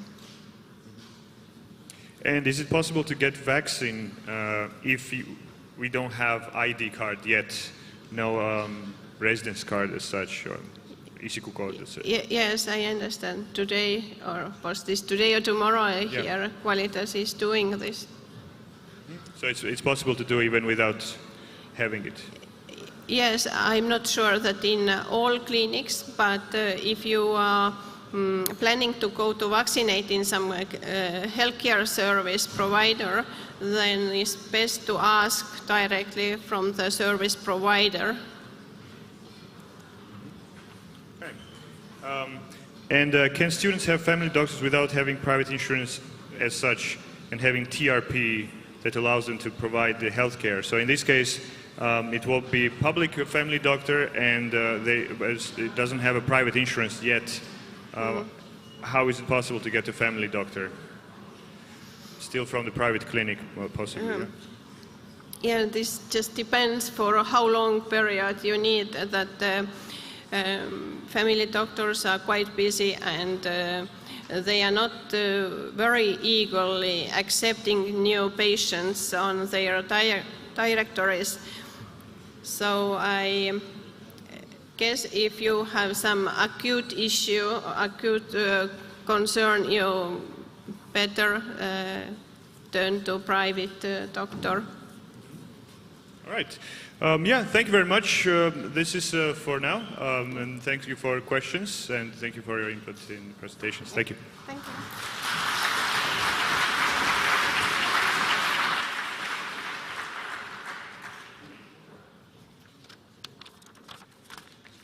All right. Okay. Right now we will have a little break. You can. It's like a little snack time. You can go around. There was a question about the cafeterias. There's one cafeteria open here. There's also Air Kiosk on the first floor. Yeah, don't go too far. As we will restart at 12 o'clock sharp. And if you have student ABCs with you, please bring them with you. We will need them in the next session.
1. 1. Yes. All right. Welcome back, everyone. We continue with our orientation day. I wanted to address some questions that came in earlier. That was about the welcome bags. Once again, if somebody hasn't received it, you can go register at the desk and receive it. Or if you come later, for those who are watching it online and coming later, then you can visit the admissions office, international admissions office, and sign up there and get your welcome bags. Are all the cafes on the campus open today? Probably you already went around and saw that one downstairs is open. There are more cafeterias around the campus. Some of them are still closed. They will hopefully reopen soon. There's one in library, one in the SOC building of the economy building. And there, in the 6th building, we also have one cafeteria. There are some more in other faculties. So hopefully they will start reopening slowly again and again. There were a few questions about EU QR codes that was also answered here by Gerti inside the Slido. In the case as you cannot get the EU QR code based on another country certificate, please, for the vaccination, please bring your present certificate with you, and you can also go with it to the mobility center if necessary, and get your answers there. Could you turn on the speakers in the back of the room? Can you guys hear us now? Yeah, it's better? Okay, so we need to be a little louder, just like that, maybe? Yeah, it's better like that. Okay. All right, now before we move to the next presentation, let's have a little bit of Estonian language lesson. How many of you have ABCs, student ABCs with you? No? None of you brought it? No? 1, 2, 3, 4? No? No? All right, this was in, okay, you got it, yeah. It was in your welcome bags. On the last pages, you'll find a dictionary. How many of you already used it? No, not yet, no? All right. It was quite rainy yesterday. If you haven't visited the Old Town yet or other parts of the Tallinn, then we can practice it here. Okay, so let's have a look at the dictionary. The dictionary starts with hellos and continues with some sentences. Well, I will also ask the volunteers to probably pronounce some of the words with me. But at first, they are easy ones. As hello, for example, we can pronounce together. So how do you say hello in Estonian? Tere. Very good. However, there are different variations, right? For the good morning, good afternoon, good evening. But again, you can always just use tere, which applies to all parts of the day. And as well as, well, as for the goodbye, you can just say head aega, which is have a good time, kind of like as a direct translation. But we often just say ciao, which is good for hi and also for bye. So it's just one word, most commonly used in daily conversations. All right, if you're in a bus, for example, and you stepped on someone, you can say vabandage, which is I'm sorry. Or just another one is vabandust, yeah, as it's written here. Okay, so who is a volunteer to tell me that you are fine? If I ask you, how are you? If I ask you, how are you? Who would like to tell me that you are fine? Any volunteers? Okay. Okay, so kuidas läheb? And your answer would be, fine, thank you. Very good. Kõik on hästi. Yeah, it's a different variation, not written here, but a good one. Yeah, palun is just as used for please or you're welcome. Now, some other useful words here, by the way. as open, closed, as to see it on the, you might see it on the shops, if it's written just only in Estonian. So it's avatud, suletud for open and closed, probably are very useful words, as well as words for the days of the week, because it might be written on different doors, for example, that it's just E to, like, let's say the working hours, and it's open from E to R. And you might not understand what is this E-R. And it means esmaspäev, which is Monday, and R means reede, which is Friday. So it's open from Monday to Friday. So this is another useful for you, another useful thing. All right, let's move to another page, to the next page. We have sentences here. All right. Who is another volunteer who wants to answer maybe one more question? Anyone with ABC or without ABC? No one? No? No? Should I pick up myself? No? No? You? Yes, good. See? All right. Okay. So if I ask you, what's your name? Mis su nimi on? Very good. Minu nimi on, and then you say your name. It's very useful as well. Anyone else? No? No? Should I pick again? Anyone? No?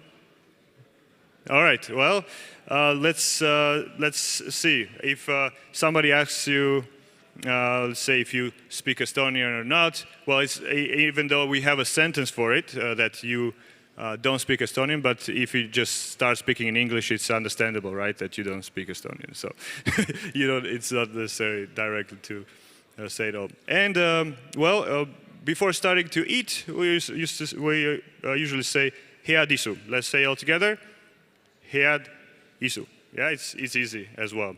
And the cheers usually goes for as terviseks, and everybody cheers. And don't forget to also look in the eyes when you do this. Okay, very good.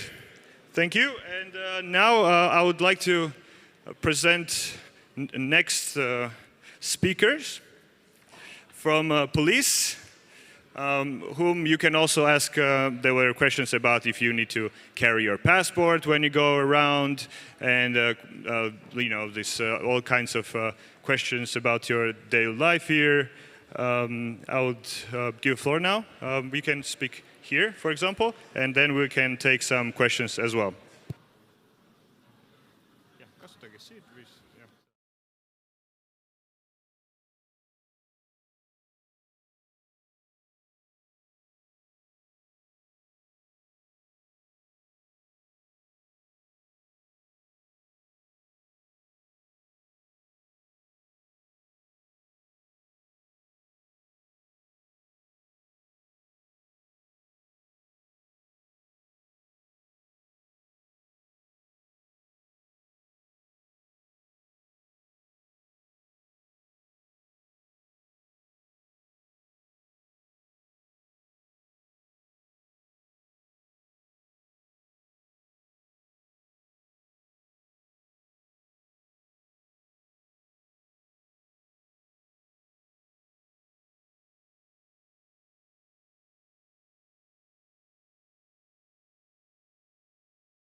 Okay, hello students.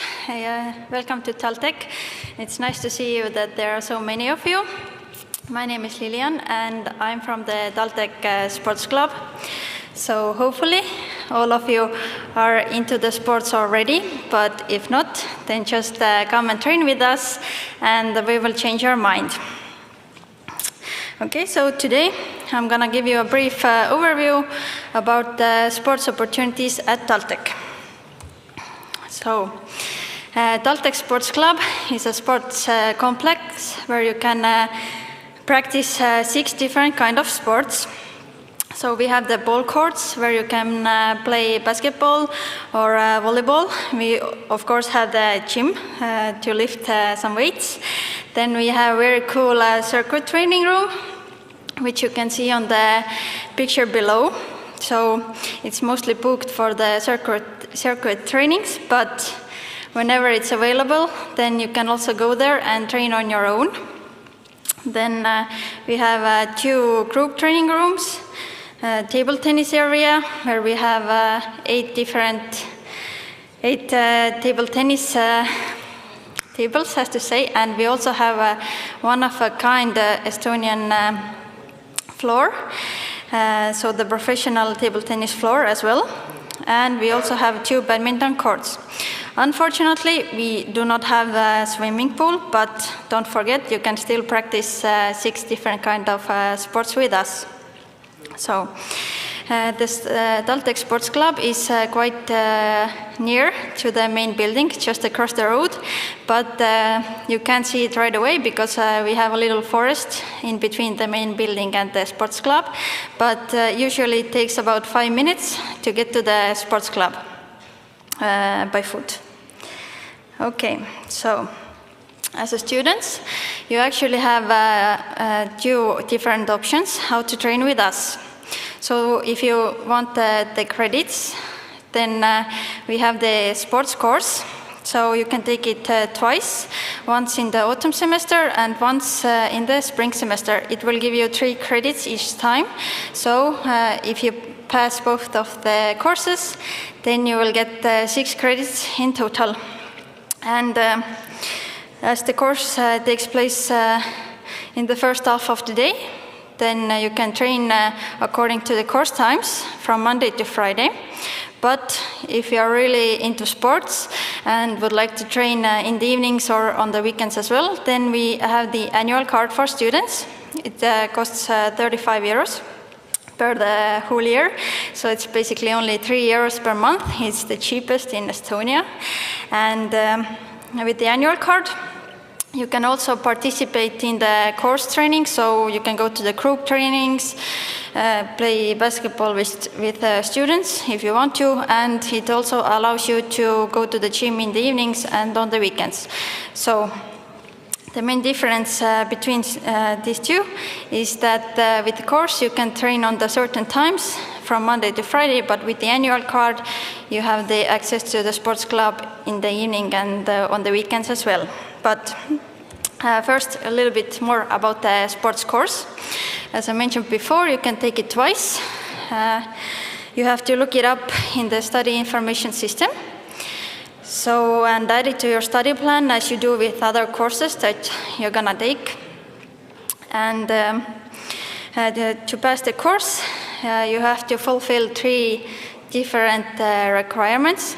The main aim for us is that you just come and train with us, so it's up to you whether you would only, for example, play basketball, or you can mix it up. One day go to the gym, another day attend group trainings. All trainings will be taken into account. Then you have to submit the individual work, which is also quite easy. So you just, you have 2 options. Either you come to the sports club, watch the championship league games. So we have the representative teams in volleyball and basketball at TalTech. Most of them are actually students as well. And you just come to the sports club, observe 3 either basketball or volleyball games or mixed, write a little report about it and upload it to Moodle, and then the individual work is done. Or Another option is that you participate in some sports events and write a little bit about these. And finally, to get the credits, you need to also pass the Moodle test. It's a multiple choice test, and it consists of 10 questions based on the basic knowledge of sports. So you don't have to go to the library and read lots of theoretical books. It's just basic knowledge. But from this semester, the Estonian government has established the rule that only either vaccinated students or the ones who have the certificate that they have recovered from the COVID-19 will get to the sports club. So every time when you come, you need to show the certificate to the administration desk. Okay, a little bit more about the course. So when you look it up in the study information system, it actually offers you 4 different head coaches. As to say, we actually have lots of more coaches, but 4 of them are the main ones. It doesn't really matter which one you will choose. The main difference is only that in the Moodle test, as I mentioned before, there's going to be 10 questions. 5 of them will be about the basic knowledge, and 5 of them will be based on the coach you declared to. So, for example, if you choose Coach Chris, then 5 questions will be about either basketball or volleyball. But overall, the course is same for everyone, so it doesn't really matter which one of the coaches you choose. So we also have the group trainings. The group trainings are always guided, but other sports will be both guided and individual. That means that, for example, if you want to play one-to-one basketball with your friends or friend, then you can just come to the basketball court and play on your own. But if you want to learn some technical parts of basketball, then come on the guided lessons, and the coach will show you. But yeah, as I mentioned before, you need 24 trainings overall, and you can either choose whether you would like to practice many different kinds of sports or only one. All will be taken into account. And a little bit about the course times as well. So from the next week, if you're not sure whether you would like to train with us, you can just come and check it out. So basically, next week, come either at 10 or 12 o'clock in the afternoon and try out basketball or gym or whatever you want. And then you don't have to declare the course yet. You can just come and look. But from the 6th of September, you will only get in with the card. And to get in, you either need an I6 student card, or if you don't want to make the student card, then we will give you our white replacement card. But for the white card, we at first ask you 10 euros, and if you return the card to us, then you will get the 10 euros back. So it's like a recycling, or how to say. But you need the card to get the training attendance. So we actually have validators everywhere. So you have to just swipe your card, and then you get your training attendance to the system. So at first, when next week, you don't have to go through the gates. As I mentioned before, it's the open class, so just come and look. But from the 6th of September, you will only get in through the gates. And for that, you need the card. So the first validation will be at the gates. The second one will be at the training room. And the third one will be later when you leave on the gates. You gotta stay at the sports club for at least 60 minutes to get the attendance, meaning when you enter until the time you leave, you have to train at least 60 minutes. Because, you know, it's not very, how to say, practical for you to come there, I don't know, walk for 10 minutes and then leave. We just want you to get real workout feeling and be there for an hour. And you will get in through the gates 30 minutes before the start of the training, and maximum 10 minutes before after the training has started. If you come to the group trainings, then always come early, so you will be on time. And that's it about the course. A little bit about the annual card version as well. So again, if you have the ISIC student card, it will only cost you 35 euros. And if you don't have the ISIC, the white replacement card will take you extra 10 euros, of which you will get it back. And the annual card can be purchased all year round. So you don't have to start right away from the semester. You can come a little bit later as well if you want to, but it will be valid for exactly 1 year. And as I said before, you can, with the annual card, you can take part of the student classes, as we call it. So come and play basketball, volleyball, table tennis, and so on in the first half of the day with the students who have declared the course, and come to the gym on the evenings and on the weekends as well. And for the annual card, you also need the vaccination certificate or the proof that you have recovered from the COVID virus. Okay, basically that was the brief overview. I really hope to see you next week. Just come and look what we are offering. And if you want any further information, then we actually have everything necessary on our homepage about the course and about the annual card. Then we also have our own social media channels, TalTech Sport on Facebook and on Instagram. So there we post information about the events and some changes in the timetable, for example. If you declare the course, then to the study information system, we're only going to send really necessary information. So we're not spamming there at all, just the main things you need to know. And to the Moodle, you have to enroll yourself as well if you take the course, and there you will get all the information needed as well. And if you have any further questions, then the easiest way to contact us is to write an email to sport@taltech.ee.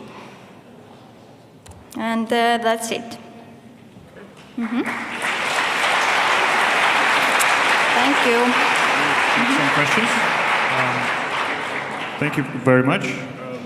So once again, using code in Slido,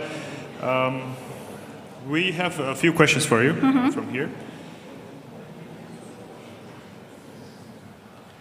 When you go to the trial week, what kind of trainings will be available?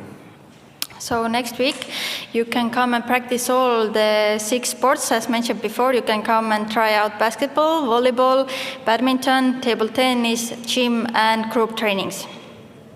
Can we participate in more than 24 sessions? Can we mix basketball lessons, for example, and gym, mix them up, such?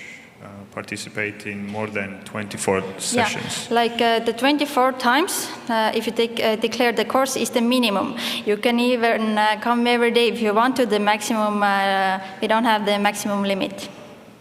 And how can you discover which trainings are offered? And do you offer yoga as well? Yeah, we offer yoga. We actually have 10 to 12 different kind of group trainings. So we have the ones that are meant to improve your endurance, so some more running and jump. Chess, as such. And as I mentioned, possibly you can ask also other organizations that will have their tables here during the picnic. All right. Can I use a gym on my own from 8 to 4 without the annual card? I mean, during the daytime. Is it possible to use the gym without the card? So you will get into the sports club only with the card, and either you declare the course, then you can go to the gym on your own. We also have coaches there, so you can always ask how some equipment work or some help, but you can also go and train on your own. And if you don't take the course, then you will get into the gym with the annual card. How does it make sense for exchange students to enroll in the course, or you wouldn't have enough time? Well, it's very much individual, probably. But as an exchange student who stays here for 5 months, for example, to enroll in a course. So if you will be here only for the 1 semester, then you can just take the course once. And what was the question? Well, whether it makes sense to do it. So it's, yeah, of course, like, when you keep yourself active, then it also helps you study better. So I strongly advise you to take the sports course or just buy the annual card and train with us. I heard that we can practice when we have only first injection and that we are waiting for the second one as for the vaccination, as I understand. Is that true? So once again about vaccinations. Yeah, we are really flexible. So if you don't have your second vaccination gotten yet, then it's also fine. You can start training right now. But if you don't have the first shot at all, then you can't get in. So you need at least one shot of vaccine to train with us. But one good thing is that you can also start later. So you don't have to start from September if you don't want to. You can, I don't know, start training with us in the beginning of October, as long as you make sure that you get 24 times minimum together by the end of the semester. And that also answers the other question that says that you get vaccination on 31st of August, and if it's possible to take a course, you can do it, take it, and then do it later. Do it throughout the course, 24 sessions. If we have taken the sports course but not have the annual card, does that mean we can only come to the gym according to course times? Yes. So the course times are on definite times. So basically our course is exactly the same as any other subject in the school. It starts at certain times. So if you don't buy the annual card, then you will get in only with the course from Monday to Friday in the first half of the day. Is there like a table tennis club without ECTS, without taking the ECTS, if it's possible to join any club like that? Like if you don't take the course, but you still want to come and play table tennis, then you can do it. You just have to ask from the administration desk when are the tables free, and you have to pay for it as well. So either buy the one-time card, or I'm pretty sure we had the monthly cards and 10 times cards for the table tennis as well. What does group training mean? What is included in the group training? So the group trainings are about 60 minutes of workout. There is always a coach. So we offer different kind of group training. So as I mentioned before, we have the strength trainings, endurance trainings, mobility trainings, yoga classes, and so on. So in the group trainings, you just have to follow the coach. He or she will always tell you what to do, and it depends really on the type of workout what you're gonna do, but you don't have to worry about it. The coach will show you and tell you everything what to do. How can we join TalTech sports teams, like rather probably professional ones? For example, if it's possible to join the basketball team, if there are any tryouts, do they accept any newcomers? Actually, as I said, we have the representative teams in volleyball and basketball, but they are already, like the season has started, so the teams are already completed, as to say. We already have all necessary players. What about a swimming pool? There's a question about swimming pool, if there's any kind of possibility of us being, or a partner pool that TalTech is cooperating with. Yeah, we don't unfortunately have the swimming pool, but I know lots of students want it, and I really hope that one day we will get our own swimming pool as well. If we stay in a building for 2 hours, does it count as a training as well? So when you enter, when you checked in and, well, you didn't do anything and then you checked out? If you take the course, then only one training per day will be counted. So if you want, you can stay there for, I don't know, 3 hours as well, but you will get only one training attendance.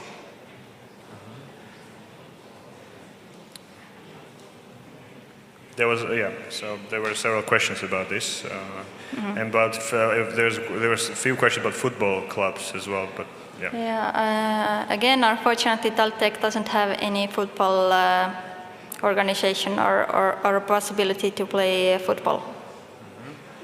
And the sports about registrations, also about badminton, if there is a club like that in badminton? Like, we don't have a badminton club, but as I said, we have 2 badminton courts, so if you take the course, then you can come and play with other students. Is it possible to use IC card and not do the, let's say, TalTech Sports Club card when using the premises?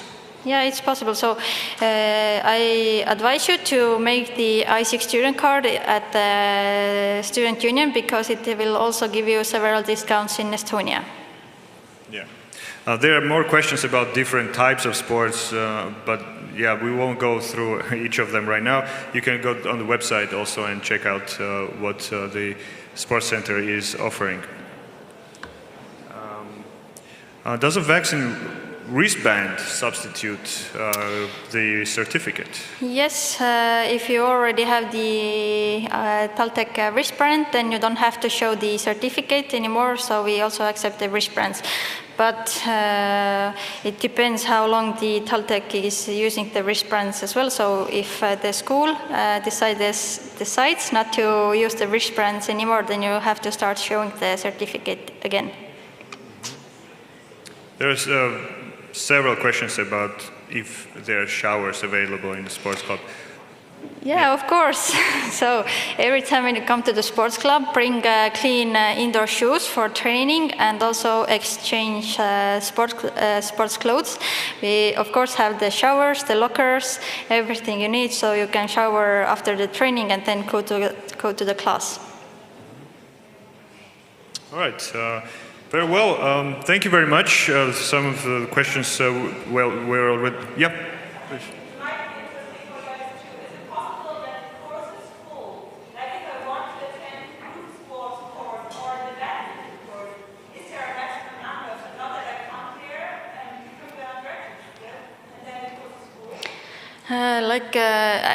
We haven't had the problem that the student comes to the sports club and won't be able to do the kind of sports he or she wants to. So only like for the badminton, as we only have 2 courts, then 4 students can play at one court at the same time. But if there are a lot of students who want to play the badminton, then there's gonna be just exchanges, so everyone can play.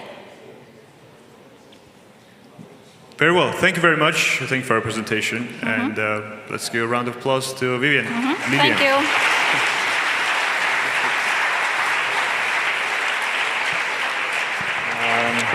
All right.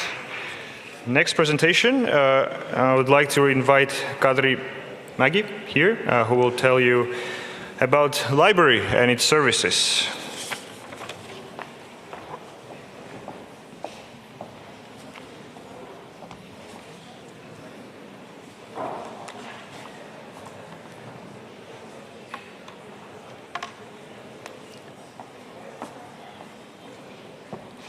Hello, welcome to Estonia, welcome to Tallinn University of Technology. Today I am very glad about the opportunity to introduce you the TalTech library.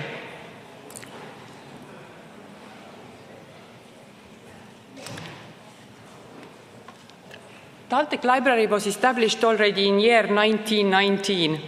Our library's primary mission is to support learning, teaching and research activities of the university. And as a public scientific library, it is open to everyone.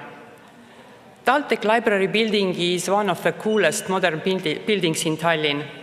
The building has 5 floors. There are 400 study places, a computer lab, and group and individual study rooms. Next to the main entrance, there are book locker and book return machine to borrow and return books even when library is closed. Regular opening hours on workdays are from 8:30 until 8 o'clock in the evening, and on Saturdays we are also open from 11 to 6 o'clock. On the first floor, there is an around-the-clock open night library. This study room is equipped with computer workplaces, group work areas, and print and copy device. You can access the room with a TalTech ISIC card. Library's collection includes over 600,000 items, and we provide a campus-wide access to more than 100,000 e-journals and 300,000 e-books. On the second floor, you can find books and journals on economics and social sciences. At service desk, you can use all kinds of library services. You can borrow and return books, renew due dates, make book reservations. At help desk, you can get help on finding books, articles, and other information resources you need. On third floor, there are books and journals on natural and exact sciences and textbooks. Fourth floor is for engineering, technology, and information technology. On the fifth floor, there are books and journals on humanities. TalTech Library provides students good opportunities to socialize and relax. Entrance is free without registration, and there is free wireless internet available everywhere at the library. You will see that TalTech Library is very open, and we don't have separate silent reading rooms. Therefore, the entire fourth floor in the library is a quiet study area. And when you need to study in silence, go there. To make phone calls without disturbing others, use soundproof phone booth. There is one on each floor.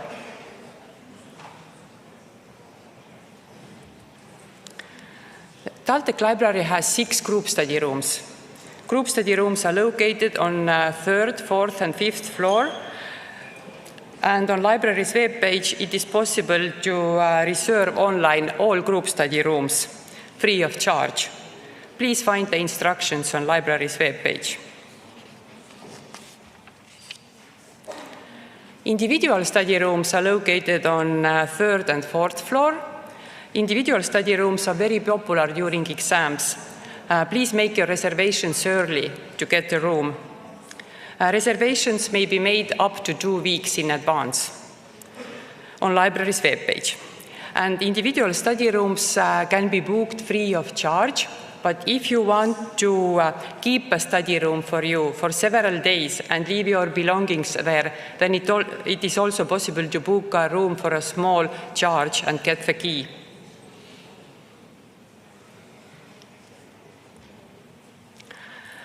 To borrow books, you need to register as library reader. At the service desk on the 2nd floor, you will find, you just have to fill a library registration card and sign it. Library card costs €2. But Estonian ID cards and residence cards can also be used as library cards, and then the registration is free of charge. At the service desks on every floor, and there is also online self-registration available with ID cards and residence cards on library's website. By user registration, you should know your student code. Student code contains from 6 numbers and letters, which show your study program. Look it up in Studies Information System OIS and remember it.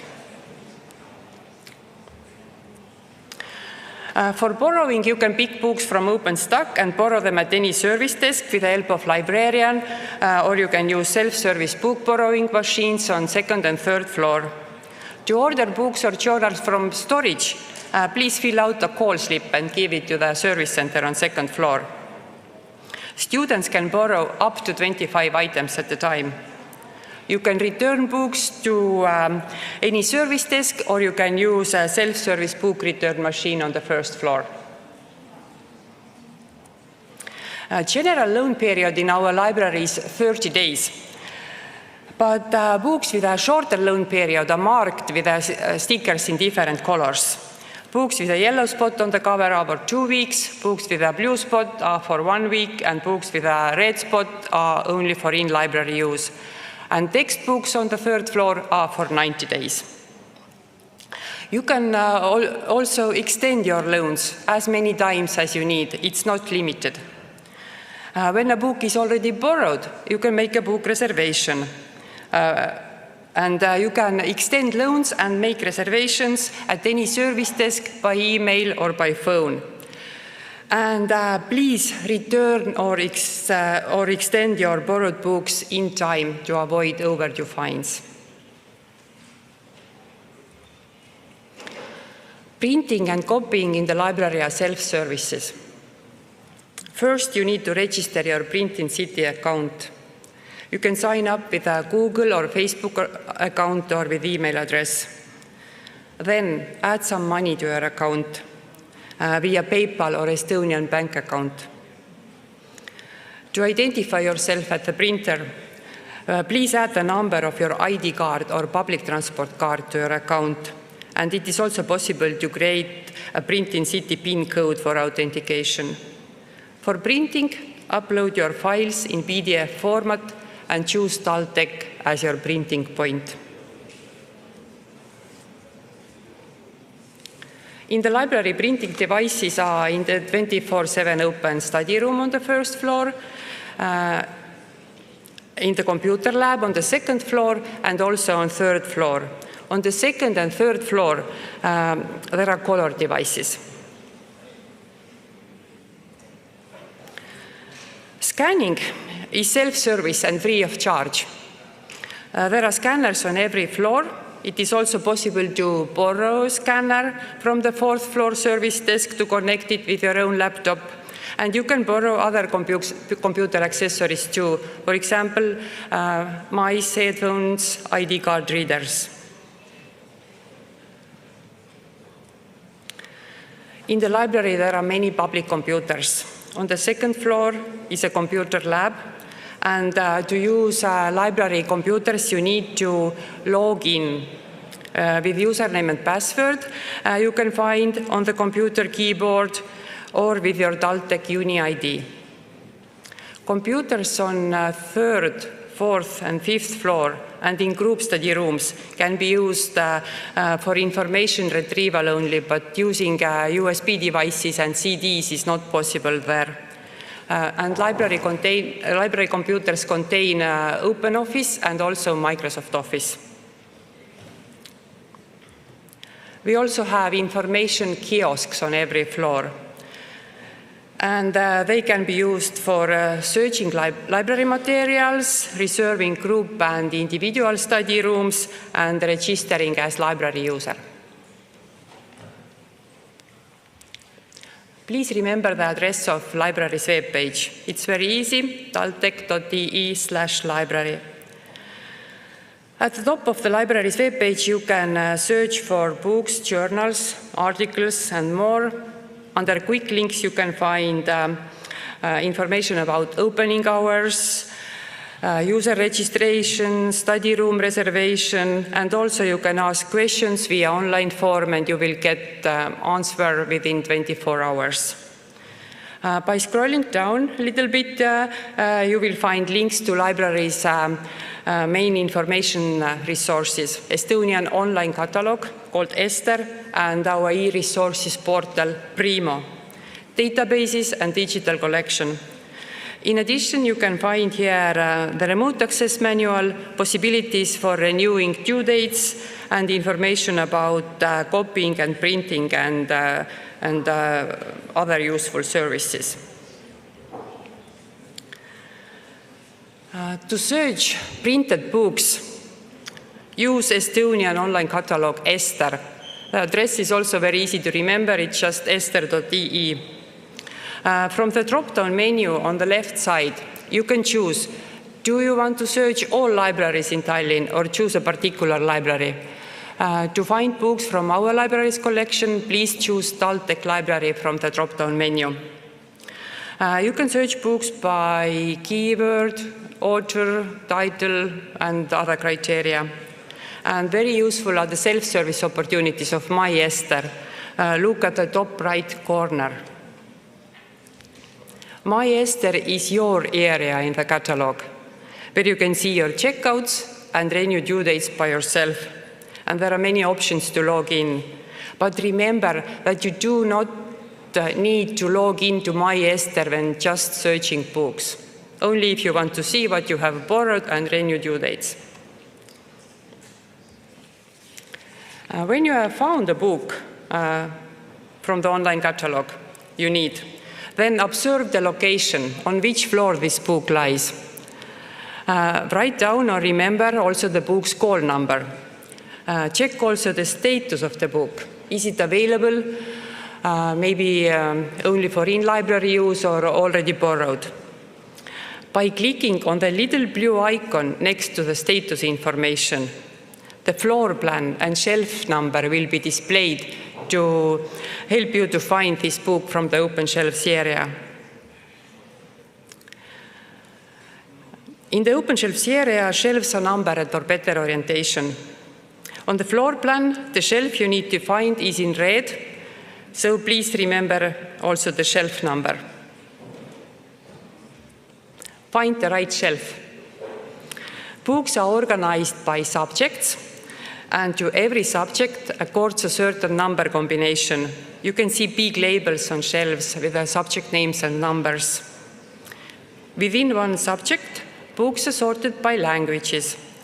There are 3 language groups. First, there are books in Estonian, then in other languages in Latin alphabet, and then in Russian.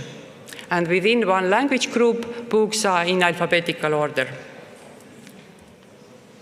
Every book has a sticker with a call name, with a call number on the cover.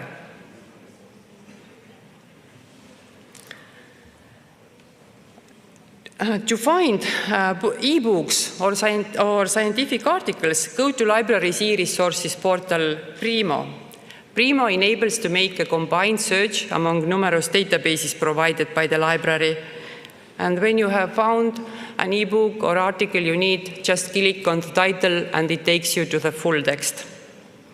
You as TalTech students can use databases and all e-resources also outside the campus, thanks to the university's remote access service. Please check the remote access manual on the library's webpage. To use a remote access service, you need UniID. And you will receive a notification email with the instructions how to activate your TalTech UniID account. In addition to today's presentation, I recommend you to take the self-study course, Information Searching Skills, created by subject librarians in TalTech Moodle. To be familiar with the library services, know how to find relevant information to your studies and avoid plagiarism. You can also test your knowledge by taking quizzes. Thank you for listening. If you have questions or you need help, don't hesitate to ask the librarians. And I hope to see you soon in our library.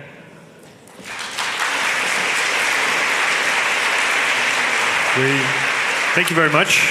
We have some questions for you coming in Slido. Can other university students also visit TalTech library? Yes, all TalTech students and everybody. We are a public scientific library and open for everyone. Do we reserve books via Ester after registering ourselves in the library system? So do you, can you reserve books via Ester after registering in the library? Or? No, we don't reserve books. If you can see in the catalog that the book is available, then it's available and waiting for you. We don't make this kind of reservations. Where the student who doesn't have PayPal or Estonian bank account can print the documents? How can you print? They can use PayPal. To print, you need to open a Print in City account and add some money to your account. And those who don't have Estonian bank account, they can use credit card and PayPal. This description is also in the hallway on the first floor, on the banner even, how to do the printing. Yes, on the first time it seems a little bit complicated, but there are instructions on the web page next to the devices, and you always can ask librarians also. Are the scientific research articles available in library, and are they free to access the scientific research articles? Yes, they are free. Just open up from the library's website the e-resources portal Primo. All the full text will be available campus-wide, but TalTech staff and students can use them remotely also. And we have just very good remote access instructions on the library's webpage, so I'm sure you can manage to use e-resources also outside the campus. We use Edu VPN service for remote access. Thanks. Is it possible to find a free slot or access a self-study room without booking it in advance? Yes, when the study rooms are free, you can just walk in and use them. But if you want to be sure that there is a free room, then I recommend to make a reservation, especially during examination session. What about the big national library near the city center? Can we also access this? Yes, but you need to register. To use different libraries, you need to register as library users. And unfortunately, yes, the National Library will be closed for soon for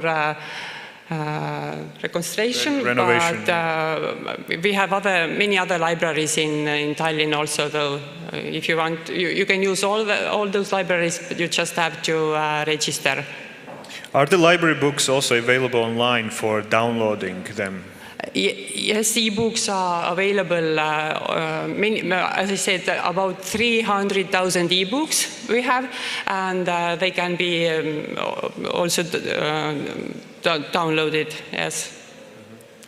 Yeah. All right. Does the library lend laptops to students, or you can rent a computer? We have only personal computers and no laptop. We don't loan laptops. Yeah. But you can use public computers in the library. In the library, you can access them. We have around 70 public computers plus 9 computers in the computer lab. Mm-hmm. Is there a cafeteria in the library, or can you bring your food or coffee with you in the library? Yeah, we have a cafeteria on the first floor of the library building, and will be open soon, very good cafeteria, and maybe it's a little bit against students' human rights, but I have to say that coffee cups are not allowed in the library, unfortunately. So you have to drink coffee in the cafeteria. Right. Sorry. Yeah. Okay, any more questions? If not, well, thank you very much for your presentation and your answers. Thank you. Thank you.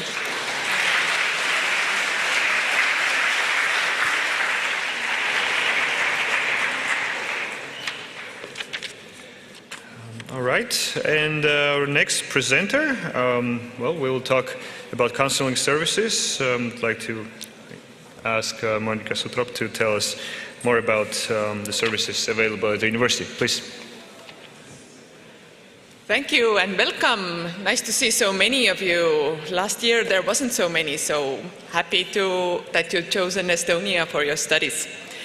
We are counseling office in TalTech. Raise your hands who knows counseling office. Have you heard about counseling office? Raise your hands. Yes, some of you. And keep your hands up if you know where it is. Some of you. It's on the 4th building on the big corridor. So at the moment the door is open and everybody is invited inside also. So I'm going to talk a little bit about our services. We have 4 student counselors there waiting for you. So if you don't know where to turn to, if you have any problem, you are welcome to come and ask them. It can be academic studies, it can be about the study system, it can be also about the life in Tallinn or transportation or practical questions like that. So you are welcome, and if you don't know where to turn, we are the first place where you can have information.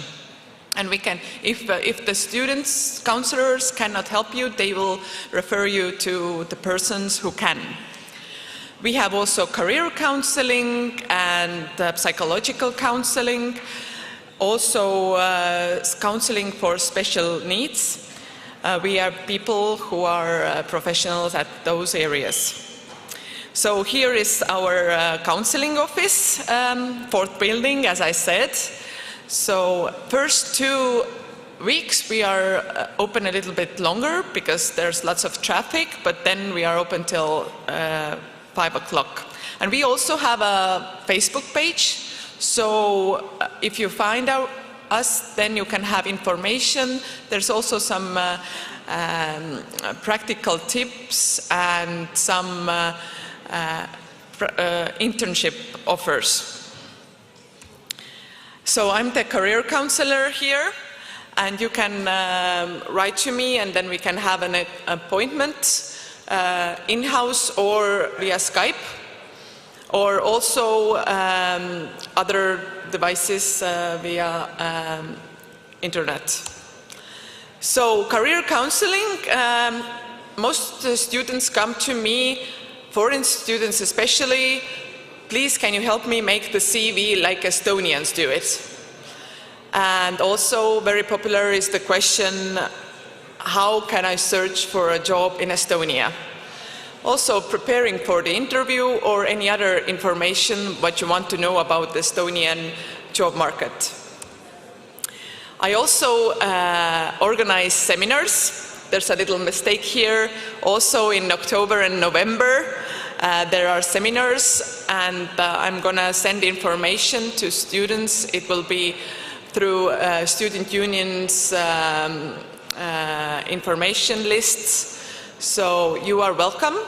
Usually the topics are how to create an appealing CV, how to find motivation for studies, manage stress, search job in Estonia. These are very practical information lessons or seminars, so you are welcome to join. A little bit about the Estonian job market. Raise your hands who would like to have a job while they are studying here in Estonia. Yeah, quite a lot of you. So there's some information, of course, in internet, but our unemployment is about 7%, which is okay. It used to be 4% before the crisis, so it's grown a little bit. Average wage is something 1,500. So here, job offers. I have searched the main portal in Estonia is cv.ee. So most of the job offers are there. And at the moment there are 1,500. Before the crisis there was 2,000 offerings. So it's decreased a little, but not so drastically as last year, for example. And there's another page where you can look for offers for those people who don't speak Estonian, because many of those offers here, they acquire Estonian skills. And as foreign students, you don't have them. So for you, Work in Estonia has about 500 job offers. So you get the access, 1/3 of all the offers that are there. And 200 of them, those 500 are IT related.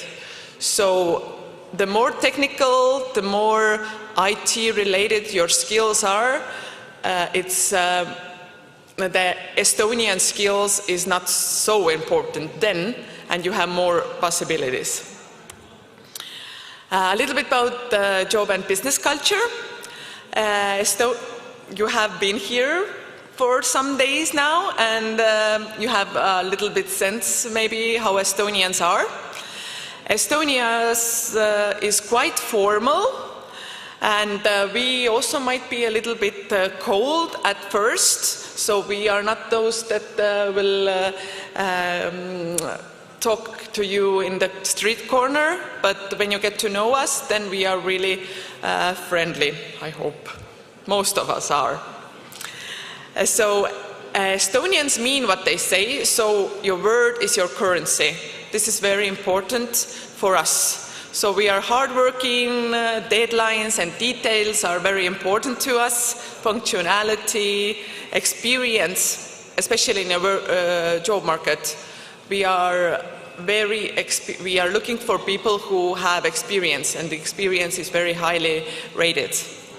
Modesty, also when you are starting to apply for openings, jobs, then don't say that you are the best and you are excellent and everything. Estonians don't do that as much, so we get a little bit suspicious. And keeping the promise, and usually smart casual is the way to go, not too formal and not too loose. So here are some points how to job search in Estonia, and in career seminar we will go more into the detail. So first of all you have to know yourself, then you have to prepare the CV, collect the information, and then go to the interview, and then if you are lucky, and you will get to the job. So how to find potential employers? This is the main question for students usually. So you can be passive and hope that the jobs come to you, or active and search for them, or even proactive and talk to everybody, make your LinkedIn account, be in seminars and so on. So it's up to you also. So these connections that you make here in the campus are very valued to proactive job search. So make connections also to Estonians, go to student organizations. This is very important, as when you are here, you only study with your study mates, and then you don't know anybody else. So because 50% of the job offerings, they go through, I know somebody, or I studied with somebody. So make this year a lot of connections. This is very important also for having a job. So here are some recruitment databases. So you can also go and start from there. But as I also said, that this proactive job search is very important, because the connections that you make, the projects that you make together with people here in the university, in student organizations, they count. So talk to people and network. So your application and your CV, before you send your CV, get a reality check with Estonian friends, or even with your course mates, so that this won't be the first obstacle. Because when the CV is badly made, then you don't get the chance.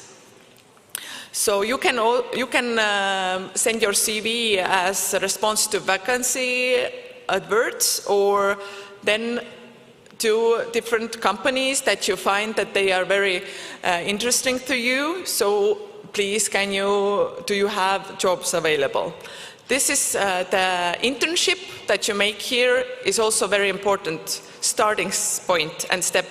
So I would advise you to try and look for a very good internship which really matters, because this can be your stepping stone.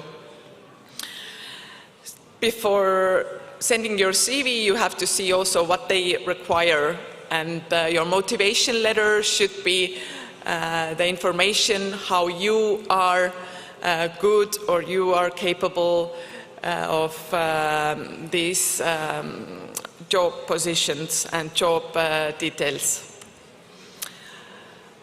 At the interview, Estonians, as I said, smart casual is a way to go when you don't know. You have to make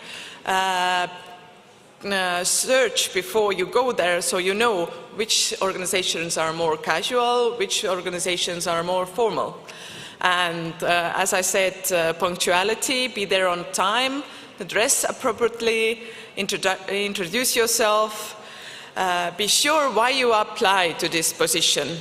The motivation is very, very important, and as I said before, collect your experiences. In Estonia, we talk about how my experiences are good for you, how my capabilities are good for you. So this is very important to be exact. So good luck, and if you want to have more, this was very quick going through these steps. We have the seminars, then we can have more information and more talk about the job search. So good luck, and I hope you have really good study time here. So we also have psychological counseling, and with me here is our psychologist, counselor Kadri, and she will talk about her job. Hello and welcome. I'm also glad to see you all here, and I want to introduce myself shortly and why do we have the psychological counseling here in TalTech. We have 2 psychologists, and we provide counseling both to international students, Estonian students, and staff members. So I mostly work with international students and staff members as well. Sessions are individual, confidential. That means that everything that we might talk about stays in the office, stays in the room. Right now, under the current circumstances, the meetings are possible both in the office, in the building, or via Skype or any other platform that you prefer, like Teams or Zoom. And how to contact me, it's just write in an email, and then we can make an appointment that suits us both. Why do we have psychological counseling for international students here, and why we do pay attention to it? Well, studying in itself, it's a challenging task for everybody, both for local students, international ones, as life in general is. But international students may face some extra challenges, depending on many things, like how similar was the culture you were coming from? Is it something very familiar what we have here, or is it different? Is the school familiar what you expected, the teaching style? Is it similar or is it different? Sometimes the challenging part is level of knowledge. Like you find that there are people with different level of knowledge in the classroom, and sometimes it's hard to catch up, or sometimes you have to slow down because the others need to catch up. So the culture, obviously, what we have here, the norms, customs, habits of people, how to greet, what to do, what not to do, what is accepted. Yeah, physical environment.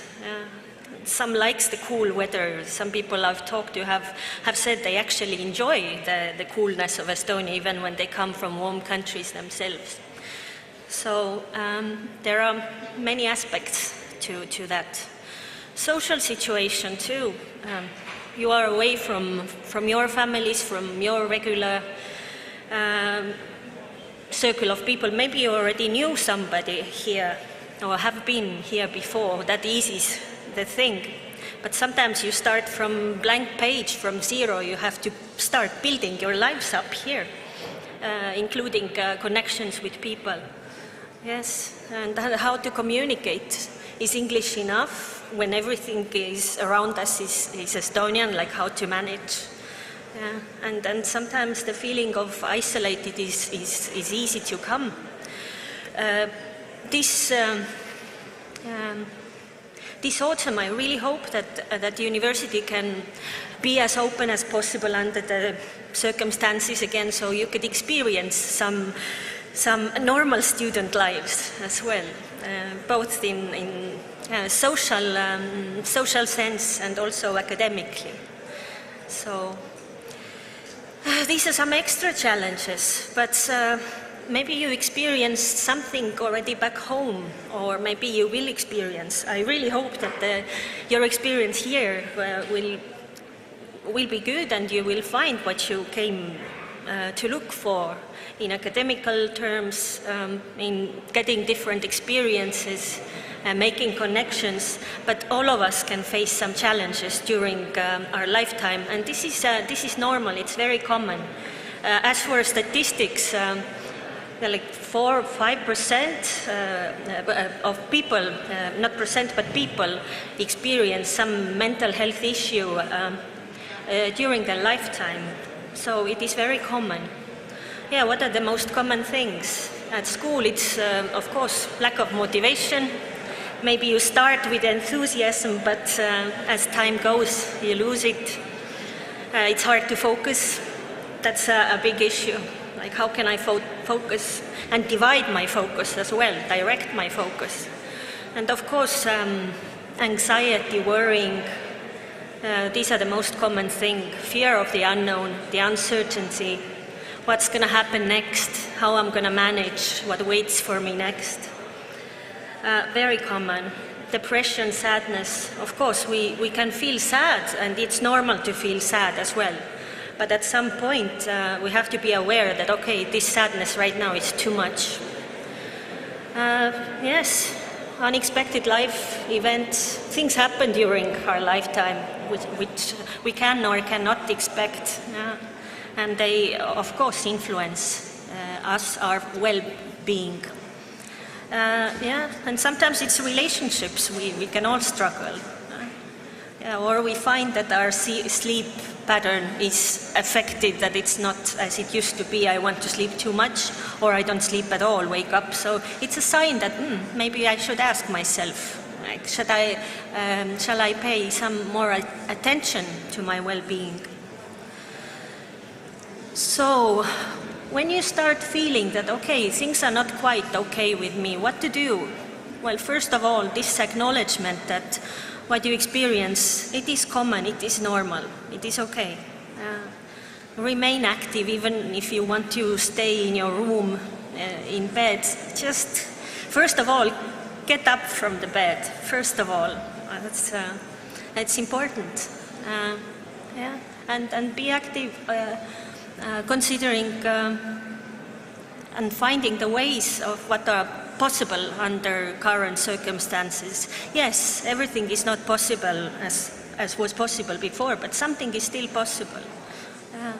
Reach out to friends, family, people. Don't withdraw. We tend to, it's funny that, not funny, but ironic sometimes that we tend to isolate when we need the company the most. So be aware of that too. Yeah, take care of your health, the simple things. Try to eat, sleep well, exercise, just move, just walking if other exercise is not possible.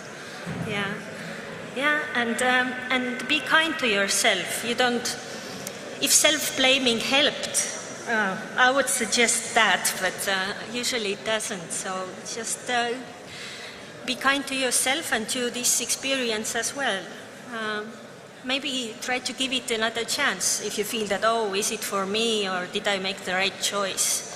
There are just tough moments at times. And really use all the support that the university is offering here too. ask questions, look around, and you don't wait. You don't have to wait until problems grow too big. You don't have to bear everything on your own yourself. Yeah, you can ask for help, guidance, support, and sometimes it can be if you have a simple question, simple doubt that I don't know if I'm struggling with something, you can always contact and ask. So I was talking about some harder topics, but I hope that most of your experience will be filled with meaning, yes, with academic achievements and with joy as well. So best of luck and have a nice journey here.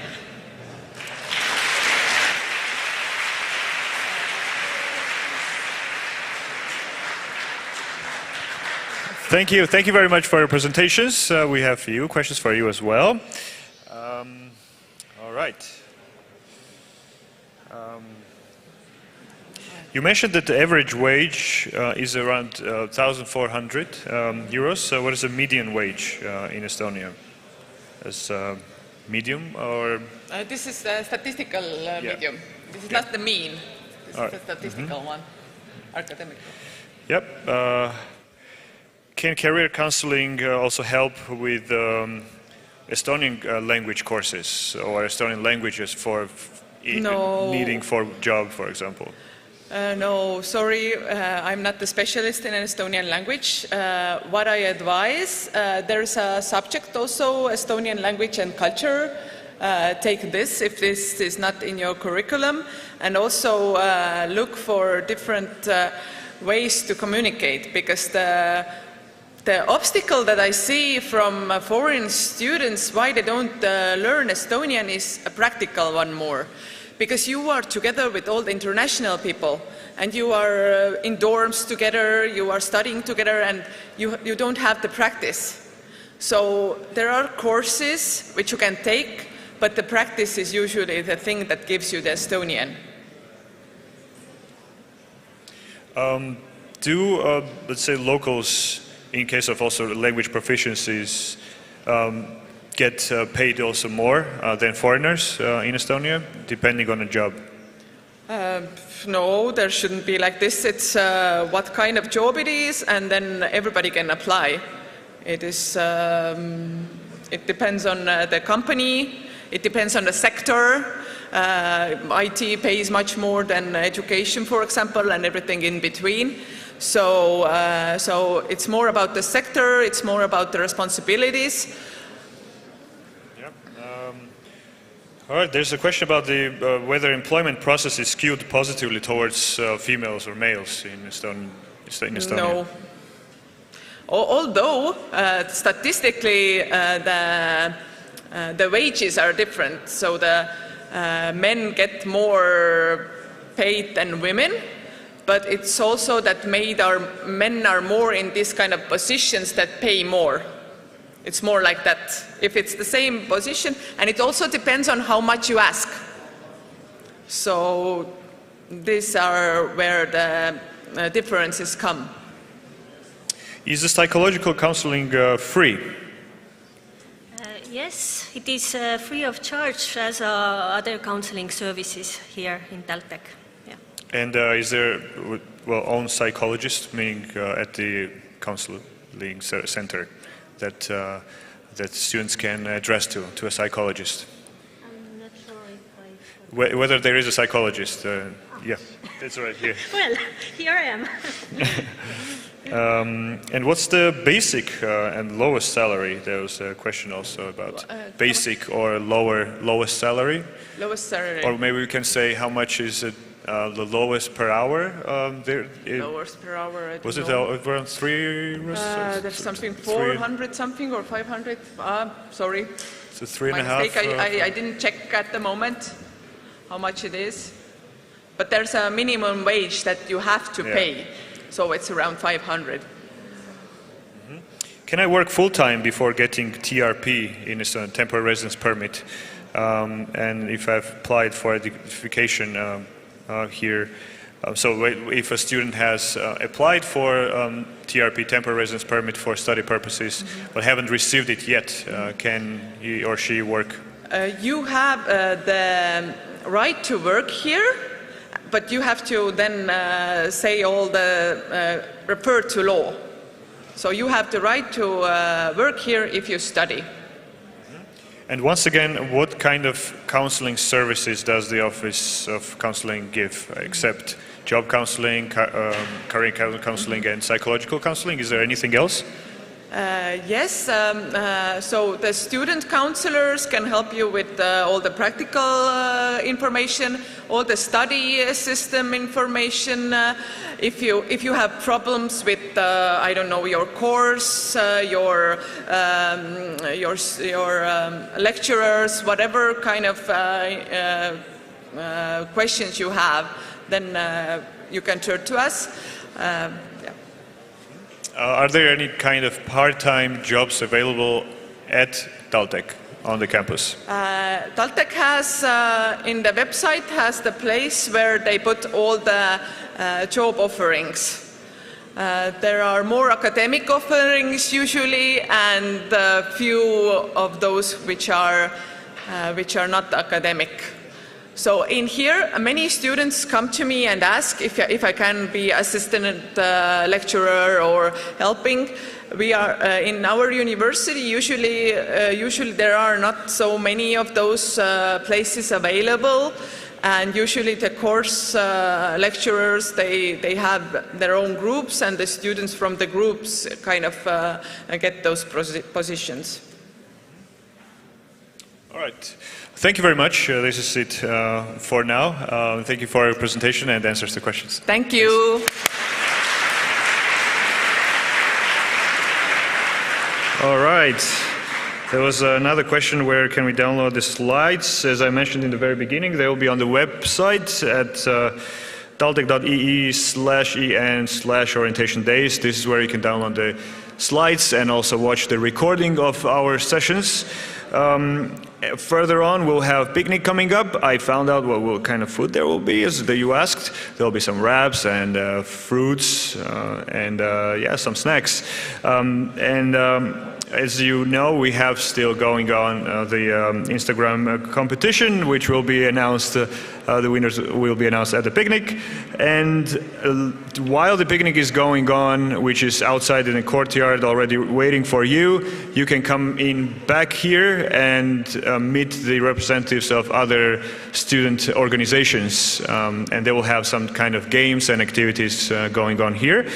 We really hope that these 2 days of orientation days were helpful for you. You got useful information and met people that you can possibly address whenever you need one or another question answered.